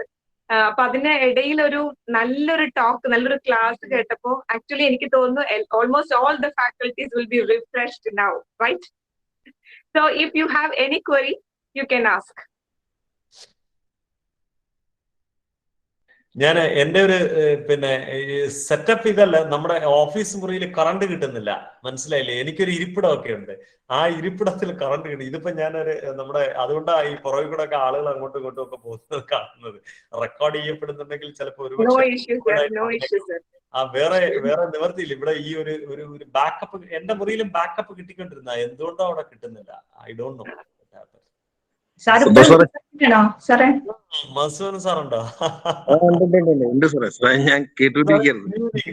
Good evening. Good evening sir. Good evening sir. Yeah, yeah. സാർ ഒരു ചെറിയ കാര്യം ചോദിച്ചോട്ടെ? ഓ പിന്നെന്ത്, ചെറുതോ വലുതോ ഒക്കെ ചോദിച്ചോ, പറയാം. ഒരു ചെറിയ കാര്യം പറയാം, അറിയാവുന്ന കാര്യങ്ങൾ പറയാം, നോ പ്രോബ്ലം. അങ്ങനെയൊന്നുമില്ല സാർ. ഈ സാറേ, ഈ യൂറോപ്പിന്റെ കഥ സാറ് പറഞ്ഞപ്പോ, ഈ യൂറോപ്പിലെ വെസ്റ്റേൺ യൂറോപ്പ്, അതായത് Spain, Portugal, Britain, France, Germany, ഇങ്ങനെയുള്ള രാജ്യങ്ങൾക്കൊക്കെ അനവധി കോളനികൾ ഉള്ളത് കൊണ്ട് അവരുടെ ഡിസ്ട്രിബ്യൂഷൻ ഇക്വിറ്റബിൾ ആണെന്നും, അതേസമയം ഈസ്റ്റേൺ യൂറോപ്പ് പലപ്പോഴും പ്രത്യേകിച്ച് ബൾഗേറിയ അല്ലെങ്കിൽ മറ്റെന്താ പറയുക ചെക്കോസ്ലോവാക്യ, മറ്റേ പോളണ്ട്, അല്ലെങ്കിൽ മറ്റേ ഇസ്റ്റോണിയ, ലാറ്റിയ, ലിറ്റ്വാനിയ, അങ്ങനെയൊക്കെയുള്ള ഈസ്റ്റേൺ യൂറോപ്പിലെ രാജ്യങ്ങളൊക്കെ പലപ്പോഴും റഷ്യയുടെയോ അല്ലെങ്കിൽ യൂഗോസ്ലാവിയയുടെയോ ഒക്കെ ഭാഗമായിട്ട് അവര് ഇതിന്റെ ഭാഗമായിട്ട് ഇരുന്നിട്ട് അവർക്ക് അത്ര ഇക്വിറ്റബിൾ ഡിസ്ട്രിബ്യൂഷൻ ഉണ്ടോ എന്നുള്ളത് സംശയം. അല്ല, നമ്മൾ യൂറോപ്പ് ടേക്കൺ ആസ് ടുഗദർ നമ്മൾ അങ്ങനെ പറഞ്ഞതേ ഉള്ളൂ. പക്ഷെ വിത്തിൻ യൂറോപ്പ് ഈ പറഞ്ഞ ഇൻഇക്വാലിറ്റി കൂടുതൽ ഉണ്ടാവാം. അല്ല സാറേ, ഞാനപ്പോ പറഞ്ഞത് അത് ഈ കോളനി വൽക്കരണം കാരണമാണോ അവർക്ക് ഇത്ര ആസ്തി കൂടിയത് എന്നുള്ളതാണ് നമ്മുടെ ചോദ്യം. കാരണം അവർക്ക് ഫ്രീ ആയിട്ടുള്ള ലേബേഴ്സ് ആഫ്രിക്കയിൽ നിന്ന് കിട്ടുന്നു, ഫ്രീ ആയിട്ടുള്ള റിസോഴ്സസ് ഒക്കെ ഏഷ്യയിൽ നിന്ന് കിട്ടുന്നു. മിക്കവാറും എല്ലാ യൂറോപ്യൻ രാജ്യങ്ങൾക്കൊക്കെ ആഫ്രിക്കയിൽ കോളനികളുണ്ട്. അപ്പൊ അതുകൊണ്ടല്ലേ എന്നുള്ളൊരു ഒരു സംശയം മാത്രമേ ഉള്ളൂ, വേറൊന്നുമില്ല സാറേ. തീർച്ചയായും. അല്ല, നമ്മൾ ഈ പറയുന്ന ഈ ഹയർ വെൽത്ത് എങ്ങനെ ഉണ്ടായി എന്ന് നമ്മൾ അന്വേഷിച്ചു എന്നാൽ, നമ്മളിപ്പോ ഒരു ബ്രിട്ടീഷ് കൊളനൈസേഷൻ നമ്മൾ ഇന്ത്യയിൽ പരിശോധിച്ചാൽ, നമ്മുടെ ഹിസ്റ്ററി പരിശോധിച്ചാൽ കാണാൻ പറ്റുന്ന ഒരു സംഗതി, നമ്മുടെ ഹിസ്റ്ററിയിൽ ഒരു ഡീ ഇൻഡസ്ട്രിയലൈസേഷൻ എന്ന് പറയുന്ന ഒരു പ്രോസസ്സാണ്. അതായത് ഈ Britishers were beautifully deindustrialising the nation. നമ്മുടെ ഈ കംപ്ലീറ്റ് വ്യാവസായിക വ്യവസ്ഥയെ തച്ചുടക്കിയായിരുന്നു അവര്. എന്നിട്ട് അവരെ നമ്മുടെ റിസോഴ്സസ് കംപ്ലീറ്റ് ഇവിടെ നിന്ന് കടത്തുകയായിരുന്നില്ലേ? നമ്മളൊന്ന് ആലോചിച്ച് നോക്കി. നമ്മളൊരു എക്സാമ്പിൾ, യൂറോപ്പിലേക്ക് നമ്മൾ പോകണ്ട. അപ്പൊ ഈ കോളനൈസേഷൻ എന്ന് പറയുന്നത് തീർച്ചയായിട്ടും കോളനി വൽക്കരണം ഒരു കാരണവശാലും മറ്റുള്ളവരെ സ്ലേവ് ആക്കുകയും അവിടെ നിന്ന് ഈ പറയുന്ന മെഷീനറി ഒക്കെ അവിടെ റൺ ചെയ്യണമെങ്കിൽ നമ്മളിപ്പോ എല്ലാ രാജ്യങ്ങളിലും ഈ പറഞ്ഞ പോലെ ഒരു കോസ്റ്റ് ബെനിഫിറ്റ് അനാലിസിസ് ഇല്ലേന്നാണ് ഞാൻ ചോദിക്കുന്നത്. Otherwise will they move their military forces and other forces to a country and will they enjoy these countries as colony എന്നുള്ളതാണ് ക്വസ്റ്റ്യൻ. അത് തീർച്ചയായിട്ടും അത് കൊളനൈസേഷന്റെ കോളനി വൽക്കരണത്തിന്റെ ഒരു ഔട്ട്കമാണ് അത്. തീർച്ചയായിട്ടും അതുകൊണ്ടായിരിക്കാം ഈ പറയുന്ന പോലെ മറ്റു രാജ്യങ്ങൾക്ക് നമ്മൾ പറയത്തില്ലേ, നമ്മൾ ഈ അടുത്ത കാലത്ത് തന്നെ നമ്മുടെ ശശി തരൂർ പറഞ്ഞില്ലേ, നമ്മളെ ഇഷ്ടം പോലെ ജനങ്ങളെ കൊന്നെടുക്കുകയും പകരം നമ്മുടെ സ്വത്തുക്കളെല്ലാം കൊണ്ടുപോയ ബ്രിട്ടീഷുകാരോട് അത് തിരിച്ചു ചോദിക്കണമെന്നും അല്ലെങ്കിൽ അതിന് വില ചോദിക്കണമെന്നും നമ്മുടെ ഒരു MP പോലും പറയുന്ന ഒരു അവസ്ഥയുണ്ടായി. അത് പച്ചയായ യാഥാർത്ഥ്യമാണ്. യെസ് മധു സർ. ഓക്കെ സാറേ.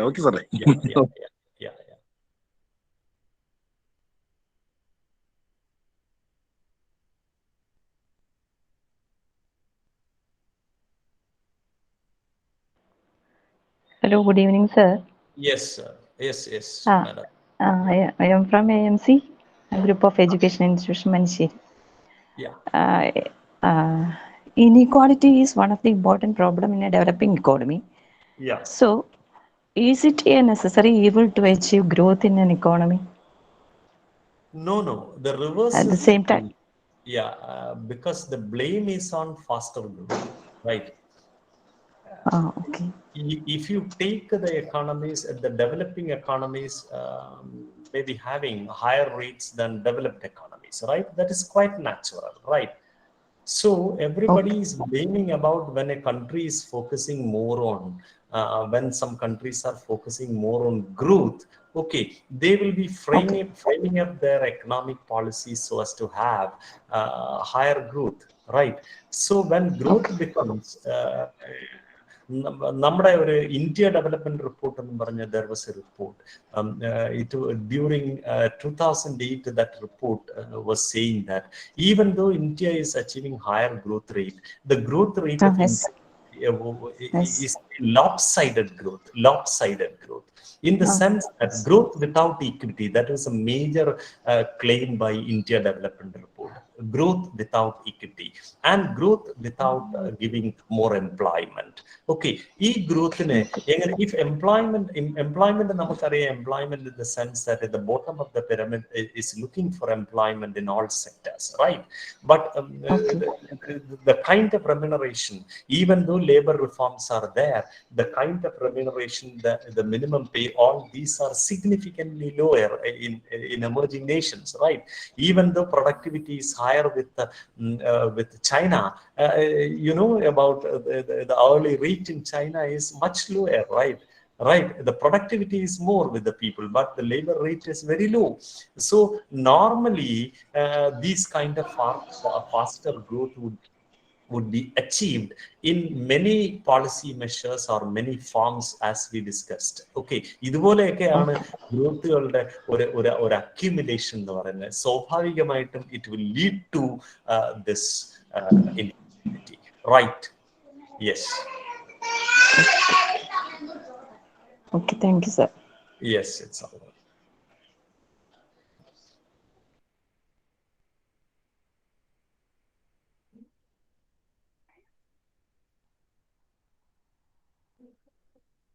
ആർക്കെങ്കിലും ക്വറീസ് ഉണ്ടെങ്കിൽ ചോദിക്കാം. ഇതിനിടയ്ക്ക് ഞാൻ ആഡ് ചെയ്തോട്ടെ, നമ്മളുടെ ഫീഡ്ബാക്ക് ലിങ്ക് ഞാൻ പോസ്റ്റ് ചെയ്തിട്ടുണ്ട്. എല്ലാവർക്കും ഈ സർട്ടിഫിക്കറ്റിന് വേണ്ടി ഫീഡ്ബാക്ക് ലിങ്ക് ഫിൽ ചെയ്യണം.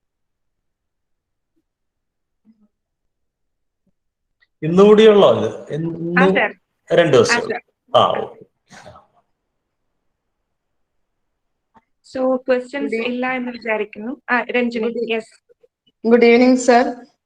സാറ് അതില് നമ്മുടെ ആ ഒരു ഡിഫറൻസ് ഇനിക്വാളിറ്റി കുറയ്ക്കാനുള്ള സ്റ്റെപ്പില് വെൽത്ത് എന്നുള്ള ഡെഫിനേഷൻ വലുതാക്കണം എന്ന് പറഞ്ഞില്ലേ? കുറച്ച് എക്സാമ്പിൾ പറഞ്ഞുതരാവോ? ആ വെൽത്ത് എന്നുള്ള ഒന്നെന്ന് പറഞ്ഞാല് നമ്മള് ഈ മിക്ക രാജ്യങ്ങളിലുള്ള ഈ വെൽത്ത് ടാക്സ് എടുത്ത് നോക്കിക്കഴിഞ്ഞാല് what is wealth tax can be imposed on that which is considered as wealth in a country, right? Wealth എന്ന് കൺസിഡർ ചെയ്യുന്നതിലേ ഉള്ളൂ. അപ്പൊ അത് മിക്ക രാജ്യങ്ങളിലും ഈ റിയൽ എസ്റ്റേറ്റുകളിലും മാത്രം, റിയൽ എസ്റ്റേറ്റുകളും അതുപോലെയുള്ള ചില ഐറ്റംസ് മാത്രമേ എന്തായിട്ട് കണക്കാക്കപ്പെടുന്നുള്ളൂ, വെൽത്ത് ആയിട്ട് കണക്കാക്കപ്പെടുന്നു. പക്ഷേ ഈ എക്സ്പേർട്സിന്റെ ഒപ്പീനിയൻ എന്ന് പറയുന്നത് there are some more assets which can be considered as wealth. Okay, അത് എല്ലാ സ്ഥലത്തും ഒരുപോലെ എന്ന് പറയാൻ പറ്റത്തില്ല. മനസ്സിലായില്ലേ? അപ്പൊ നമ്മുടെ ഇന്ത്യൻ വെൽത്ത് ടാക്സ് ഉണ്ടാക്കി കഴിഞ്ഞാൽ അസറ്റ്സ് ഹാവിംഗ് പേഴ്സണൽ ഇഫക്റ്റ് എന്ന് പറഞ്ഞൊരു കാറ്റഗറി ഉണ്ടായിരുന്നു. നമ്മുടെ കയ്യിലുള്ള ഗോൾഡ്, അങ്ങനെയുള്ള ചില സംഭവങ്ങളൊക്കെ അസറ്റ്സ് ഹാവിംഗ് പേഴ്സണൽ ഇഫക്റ്റ്. അപ്പൊ അതൊക്കെ എക്സംപ്റ്റഡ് വെൽത്ത് ആയിട്ടൊക്കെ കണക്കാക്കും. അങ്ങനെയുള്ള എക്സംഷൻസ് ഒക്കെ എടുത്ത് കളഞ്ഞിട്ട് ഈ സൂപ്പർ റിച്ച് നമ്മൾ പറയുന്ന വെൽത്ത് ടാക്സ് നമ്മുടെ ഇവിടെ ഉണ്ടായിരുന്ന സമയത്ത് 30 ലക്ഷത്തിൽ കൂടുതൽ വരുന്ന അതിലാണ് ടാക്സ് ഈടാക്കുന്നത്. അപ്പൊ നമ്മളൊരു ഒരു ബാറ് വെച്ചിട്ട് അതിന് മുകളിലുള്ള ആൾക്കാരുടെ വെൽത്തിന് മേൽ അത് ഇയർലി ഒന്നും അങ്ങനെ ഈടാക്കാൻ പറ്റുമെന്നൊക്കെ ചോദിച്ചു കഴിഞ്ഞാൽ ഇൻക്രിമെന്റൽ വെൽത്തിൽ വേണേ ഇയർലി ബേസിലൊക്കെ ടാക്സ് ഈടാക്കാൻ പറ്റും, വെൽത്ത് ടാക്സ് ഈടാക്കാൻ പറ്റും. അല്ലാതെ നമ്മുടെ വെൽത്തിന്മേൽ എല്ലാ വർഷവും ടാക്സ് ഈടാക്കിക്കൊണ്ടിരിക്കുക എന്ന് പറഞ്ഞാൽ അത് it is not rational.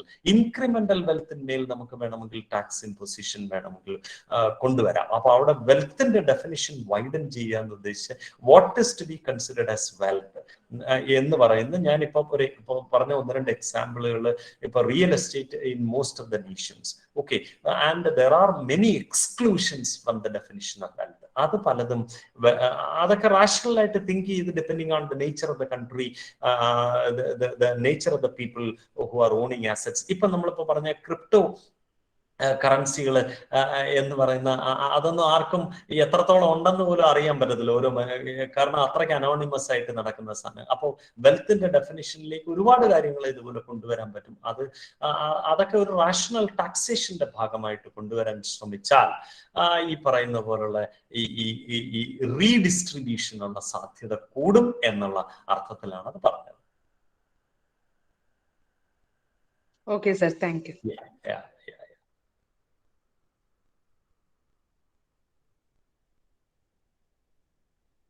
Sir, എനിക്ക് തോന്നുന്നു നമുക്ക് കൺക്ലൂഡ് ചെയ്യാം.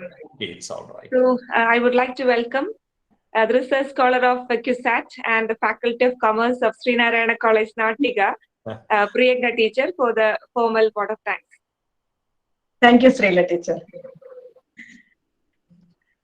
സന്തോഷ് സാറിന് ഒരു വോട്ട് ഓഫ് താങ്ക്സ് പറയുമ്പോൾ വളരെ എന്താ പറയാ, ഭയങ്കര ഒരു ഇതിലാണ് ഇരിക്കുന്നത്, എക്സൈറ്റ്മെന്റോടൊക്കെ കൂടിയായിട്ടാണ് ഇരിക്കുന്നത്. എന്നിരുന്നാലും ഒരു ഫോർമാലിറ്റിക്ക് ഞാൻ പറഞ്ഞു തുടങ്ങട്ടെ സാറേ. 1977 ഡിപ്പാർട്ട്മെന്റ് ഓഫ് ഹയർ എഡ്യൂക്കേഷന്റെയും അതുപോലെ തന്നെ മിനിസ്ട്രി ഓഫ് ഹ്യൂമൻ റിസോഴ്സ് ഡെവലപ്മെന്റിന്റെയും കീഴിലാണ് ന്യൂഡൽഹി ആസ്ഥാനമായിട്ടാണ് ICPR, അതായത് Indian council of philosophical research നിലവിൽ വന്നത്. അങ്ങനെ ICPR-ന്റെ ആഭിമുഖ്യത്തിൽ നാട്ടിക ശ്രീനാരായണ കോളേജിലെ വാണിജ്യശാസ്ത്ര വകുപ്പിന്റെ ആഭിമുഖ്യത്തിൽ നടക്കുന്ന വെബിനാർ സീരീസിൽ 2ാം ദിനമായ ഇന്ന് നമുക്കിവിടെ എത്തിച്ചേർന്നിരിക്കുന്നത് സന്തോഷ് സാറാണ്. കുസാറ്റിലെ സന്തോഷ് സാർ എന്ന് പറയുമ്പോൾ തന്നെ ഫിനാൻസിന്റെ ഒരു അറിവിന്റെ ഒരു നിറകുടമാണ്. ഞാനിവിടെ നന്ദി പറഞ്ഞുകൊള്ളട്ടെ ഇവിടെ കൂടിയിരിക്കുന്ന എല്ലാവരോടും. ആദ്യമായി നന്ദി പറയുന്നത് ഞങ്ങളുടെ പ്രിൻസിപ്പാളോടാണ്. സാറ് കുറെ നേരമായി കറണ്ട് ഇല്ലാതെ ആ മുറിയിൽ ഇരിക്കുന്നത്, സാറിന്റെ ആ ഒരു ഇത് വിഷമം മനസ്സിലാക്കുന്നുണ്ട്. എന്നിരുന്നാലും സാറ് 2 മിനിറ്റ് എന്റെ നന്ദി പ്രകാശനം ഒന്ന് കേൾക്കാൻ ഞങ്ങളുടെ പ്രിൻസിപ്പാളെ കുറിച്ച് കൂടുതലായിട്ടൊന്ന് പറയുന്നുണ്ട് സാറേ. ഞങ്ങളുടെ പ്രിൻസിപ്പാൾ നാളെ റിട്ടയർ ചെയ്യുകയാണ്. കുറെ കാലത്തെ സേവനത്തിന് ശേഷം ടീച്ചർ നാളെ റിട്ടയർ ചെയ്യുന്നു.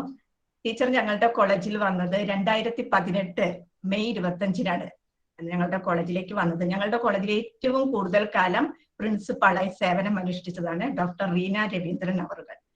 ടീച്ചർ ഞങ്ങളുടെ കോളേജിൽ വന്നിട്ട് കുറേ കാര്യങ്ങൾ ഞങ്ങളുടെ കോളേജിൽ ചെയ്തിട്ടുണ്ട്. വളരെയധികം നമ്മുടെ നാട്ടിക ശ്രീനാരായണ കോളേജിന്റെ ചരിത്രത്തിൽ സ്വർണ്ണ ലിപികളിലാൽ എഴുതേണ്ട കുറേ കാര്യങ്ങൾ ടീച്ചർ ചെയ്തിട്ടുണ്ട്. ടീച്ചറോടുള്ള ആ നന്ദി സാർ അറിയണം. ഞങ്ങളുടെ കോളേജിൽ കഴിഞ്ഞ വർഷം NAC വിസിറ്റ് ആയിരുന്നു. അതുപോലെ തന്നെ NIRF റാങ്കിങ്ങിൽ ഞങ്ങൾ വന്നു. ഫിസ്റ്റ് ഫണ്ട് ഞങ്ങൾക്ക് കിട്ടി, റൂസ ഫണ്ട് ഞങ്ങൾക്ക് കിട്ടി. അതുപോലെ തന്നെ ടീച്ചർ അക്കാഡമിക് ഏരിയയിൽ ഭയങ്കര ഇൻട്രസ്റ്റഡ് ആണ്. ടീച്ചർക്ക് നാളെ ടീച്ചർ റിട്ടയർ ചെയ്യുന്നത് കാരണം ഇന്നിവിടെ കയറാൻ പറ്റാത്തത് കൊണ്ടാണ് ടീച്ചർ കയറാതിരുന്നത്. ടീച്ചർക്ക് ഇങ്ങനെയുള്ള ടോക്കുകൾ കേൾക്കാനും അതിനെ കുറിച്ച് അറിയാനൊക്കെ ടീച്ചർക്ക് വളരെ താല്പര്യമുള്ള വ്യക്തിയാണ്. അതുകൊണ്ട് തന്നെ ഞങ്ങളുടെ കോളേജിൽ ടീച്ചർ വന്നതിന് ശേഷം ഒരു പരമ്പര സീരീസ് ഉണ്ട്. എല്ലാ വർഷവും എല്ലാ ഡിപ്പാർട്ട്മെന്റും സെമിനാറുകൾ കണ്ടക്ട് ചെയ്യുന്നു, കുട്ടികളെയൊക്കെ ഉൾപ്പെടുത്തി. അങ്ങനെ വളരെയധികം അക്കാഡമിക് ആയിട്ട് എല്ലാ ടീച്ചേഴ്സും വളരെയധികം ഇംപ്രൂവ് ചെയ്തിട്ടുള്ള ഒരു കാലഘട്ടമാണ് ടീച്ചറിന്റെ കാലഘട്ടം. അതുപോലെ തന്നെ ടീച്ചേഴ്സിന് എല്ലാവർക്കും പ്രൊമോഷൻ എല്ലാവർക്കും വേഗമായതും ടീച്ചറുടെ ആ ഒരു മോട്ടിവേഷൻ കാരണമാണ് എല്ലാവരും അപ്ലിക്കേഷൻ കൊടുക്കലും ഒക്കെ. അങ്ങനെ വളരെയധികം ടീച്ചറെ പറ്റി ഇങ്ങനെ പറയുകയാണെങ്കിൽ പറയാതെ ഇങ്ങനെ നിർത്താനില്ല. പക്ഷെ ഞാൻ ഇവിടെ നിർത്തുന്നു. ടീച്ചറോടുള്ള നന്ദിയും സ്നേഹവും ഈ അവസരത്തിൽ ഞങ്ങളുടെ കൊമേഴ്സ് ഡിപ്പാർട്ട്മെന്റിന്റെ പേരിൽ അറിയിച്ചുകൊള്ളുന്നു. അടുത്തതായിട്ട് പിന്നെ അറിയിക്കേണ്ടത് സന്തോഷ് സാറിനോടാണ്. സന്തോഷ് സാർ എന്ന് പറയുമ്പോൾ ഞാൻ ആദ്യം തന്നെ സാറിന്റെ ഏറ്റവും വലിയ ക്വാളിറ്റി ആയിട്ട് കാണുന്നത് സാറിന്റെ ഹാർഡ് വർക്കിംഗ് ആണ്. സാറിനെ ഞാൻ ആദ്യമായിട്ട് കാണുന്നത് 2013 നമ്മുടെ കാലിക്കറ്റ് യൂണിവേഴ്സിറ്റിയിൽ ഒരു വർക്ക്ഷോപ്പ് ഉണ്ടായിരുന്നു. അതിലാണ് സാറിന്റെ ക്ലാസ്സിൽ ഞാൻ ആദ്യമായിട്ട് ഇരുന്നത്. അന്നാണ് ഞാൻ ഹൈപ്പോത്തസിസ് എന്താണെന്ന് മനസ്സിലാക്കിയത്. സാറിൽ നിന്നാണ് ഞാനത് മനസ്സിലാക്കിയത്. സാറ് പറഞ്ഞ സെന്റൻസ് എനിക്ക് ഇപ്പോഴും ഓർമ്മയുണ്ട്. ഗസ് വർക്കിൽ നിന്നാണ് നമ്മൾ ഹൈപ്പോത്തസിസ് നമ്മൾ ഉണ്ടാക്കുന്നത്. പക്ഷെ ആ ഗസ് വർക്ക് എന്നുള്ളത് നിറവിൽ നിന്നുള്ള ഗസ് വർക്ക് ആയിരിക്കണം, അല്ലാതെ വെറുതെ ഗസ് വർക്ക് ചെയ്യല്ല. നമ്മൾ ആ ഏരിയനെ കുറിച്ച് നന്നായി മനസ്സിലാക്കിയിട്ടായിരിക്കണം ഗസ് വർക്ക് ചെയ്യേണ്ടത്. ആ ഒരു സെന്റൻസ് ഞാൻ അന്ന് അവിടുത്തെ ആ സെമിനാർ ഹാളിൽ ഇരുന്ന് സാർ ഇങ്ങനെ പറഞ്ഞപ്പോ അത് ഞാനിങ്ങനെ അണ്ടർലൈൻ ചെയ്തിട്ടു. അത് നമ്മുടെ ലൈഫിലും മറ്റുള്ള ഏരിയയിലും നമുക്ക് അപ്ലൈ ചെയ്യാൻ പറ്റുന്നതാണ്.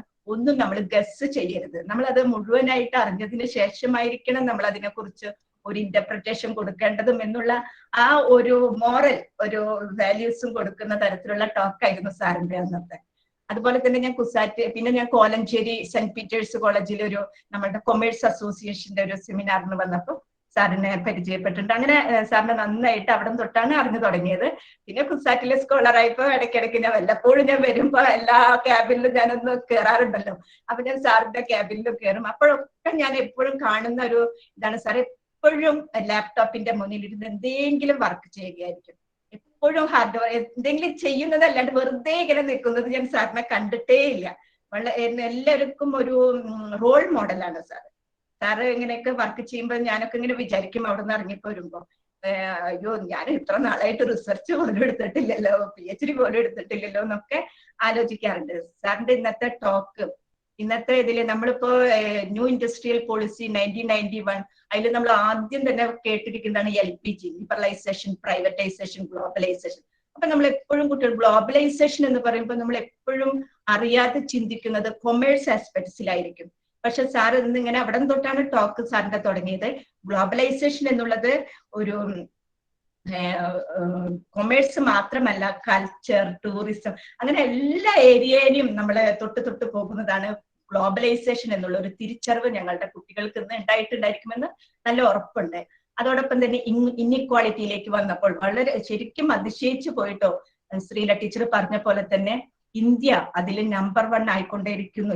ഈ കാലയളവിൽ മുന്നിലേക്ക് റാങ്ക് മുകളിലേക്ക് കയറിക്കൊണ്ടിരിക്കുന്നു എന്നുള്ളത് ഒരു വേദനാജനകമായിട്ടുള്ള ഒരു സത്യമായിട്ട് കാണുന്നു. അതോടൊപ്പം തന്നെ അൺഈക്വൽ വേൾഡിൽ നമ്മൾ ആഫ്രിക്കൻ കൺട്രീസ്, എപ്പോഴും ആഫ്രിക്കൻ കൺട്രീസിലെ എപ്പോഴും പ്രോബ്ലംസ് ആണ്. UN കുറെ സർവീസസ് അവിടെ ചെയ്യുന്നുണ്ട്.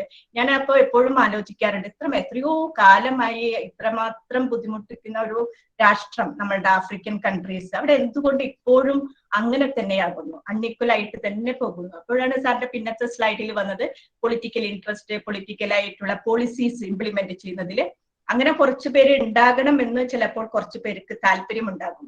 അങ്ങനെയാണെങ്കിലാണല്ലോ മറ്റുള്ളവർ മോർ ഈക്വൽ ആയിട്ട് വരുന്നുള്ളൂ, അല്ലെ സാറേ? അതല്ല അതിൽ നിന്ന് ഉദ്ദേശിക്കുന്നത്. അത് പിന്നത്തെ സ്ലൈഡിൽ നിന്ന് അതെനിക്ക് മനസ്സിലായി. അങ്ങനെ സാറ് ഞങ്ങളുടെ കുട്ടികൾക്ക് ഇന്ന് കുറേ അറിവുകളും കുറേ തിരിച്ചറിവുകളും എന്തൊക്കെ പറയേണ്ടതെന്ന് എനിക്ക്, ഞാനൊരു സെന്റൻസ് പോലും വിട്ട് കളഞ്ഞിട്ടില്ല. സാറിന്റെ ഇന്നത്തെ ടോക്ക് ഫുൾ ഇങ്ങനെ കേട്ടിട്ടുണ്ട്.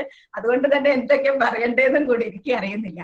സാറ് എത്രമാത്രം ബിസി ആയിട്ടുള്ള ഒരു വ്യക്തിയാണെന്ന് എനിക്ക് വളരെ നന്നായിട്ട് അറിയാവുന്നതാണ്. എത്രമാത്രം ബിസി ഷെഡ്യൂളില് ഞങ്ങളുടെ കോളേജിൽ നിന്ന് ശ്രീല ടീച്ചറുടെ ക്ഷണം സ്വീകരിച്ച് ഞങ്ങൾക്ക് വേണ്ടി ഇത്രയും നേരം സമയം സ്പെൻഡ് ചെയ്ത സാറിനോട് വെറുതെ ഒരു നന്ദിയല്ല, ഞങ്ങളുടെ കോളേജിലും ഞങ്ങളുടെ ഡിപ്പാർട്ട്മെന്റിലും ഓരോരുത്തരുടെ പേരിലും ഞങ്ങളുടെ ഡിപ്പാർട്ട്മെന്റിലുള്ള ഓരോ കുട്ടികളുടെ പേരിലുമുള്ള നന്ദിയും സ്നേഹവും ആദരവും ഈ അവസരത്തിൽ സാറിനോട് അറിയിക്കും. Thank you very much. സാറിനോടുള്ള സ്നേഹവും നന്ദിയും അറിയിക്കുന്നതോടൊപ്പം തന്നെ നമ്മുടെ ഫസ്റ്റ് ഡേ ഉണ്ടായിരുന്ന വിനോദ് സാറിന്റെയും ഈ അവസരത്തിൽ ഞാൻ സ്നേഹത്തോടെയും നന്ദിയോടും കൂടിയും ഓർക്കുന്നു. ഇനി അടുത്തതായിട്ട് നന്ദി പറയേണ്ടത് ഞങ്ങളുടെ ശ്രീല ടീച്ചർ, അതോടൊപ്പം തന്നെ ഞങ്ങളുടെ ലൈബ്രറിയൻ മിഥു മാം. ഇവര് രണ്ടുപേരും കൂടിയിട്ടാണ് ഈ വെബിനാർ സീരീസ് കണ്ടക്ട് ചെയ്തത്. ശ്രീല ടീച്ചറെ സാറിന് നന്നായിട്ട് അറിയാം, വളരെ എനർജറ്റിക് ആയിട്ട് ഇങ്ങനെ ഓടി നടക്കുന്ന ഒരു ടീച്ചറാണ്.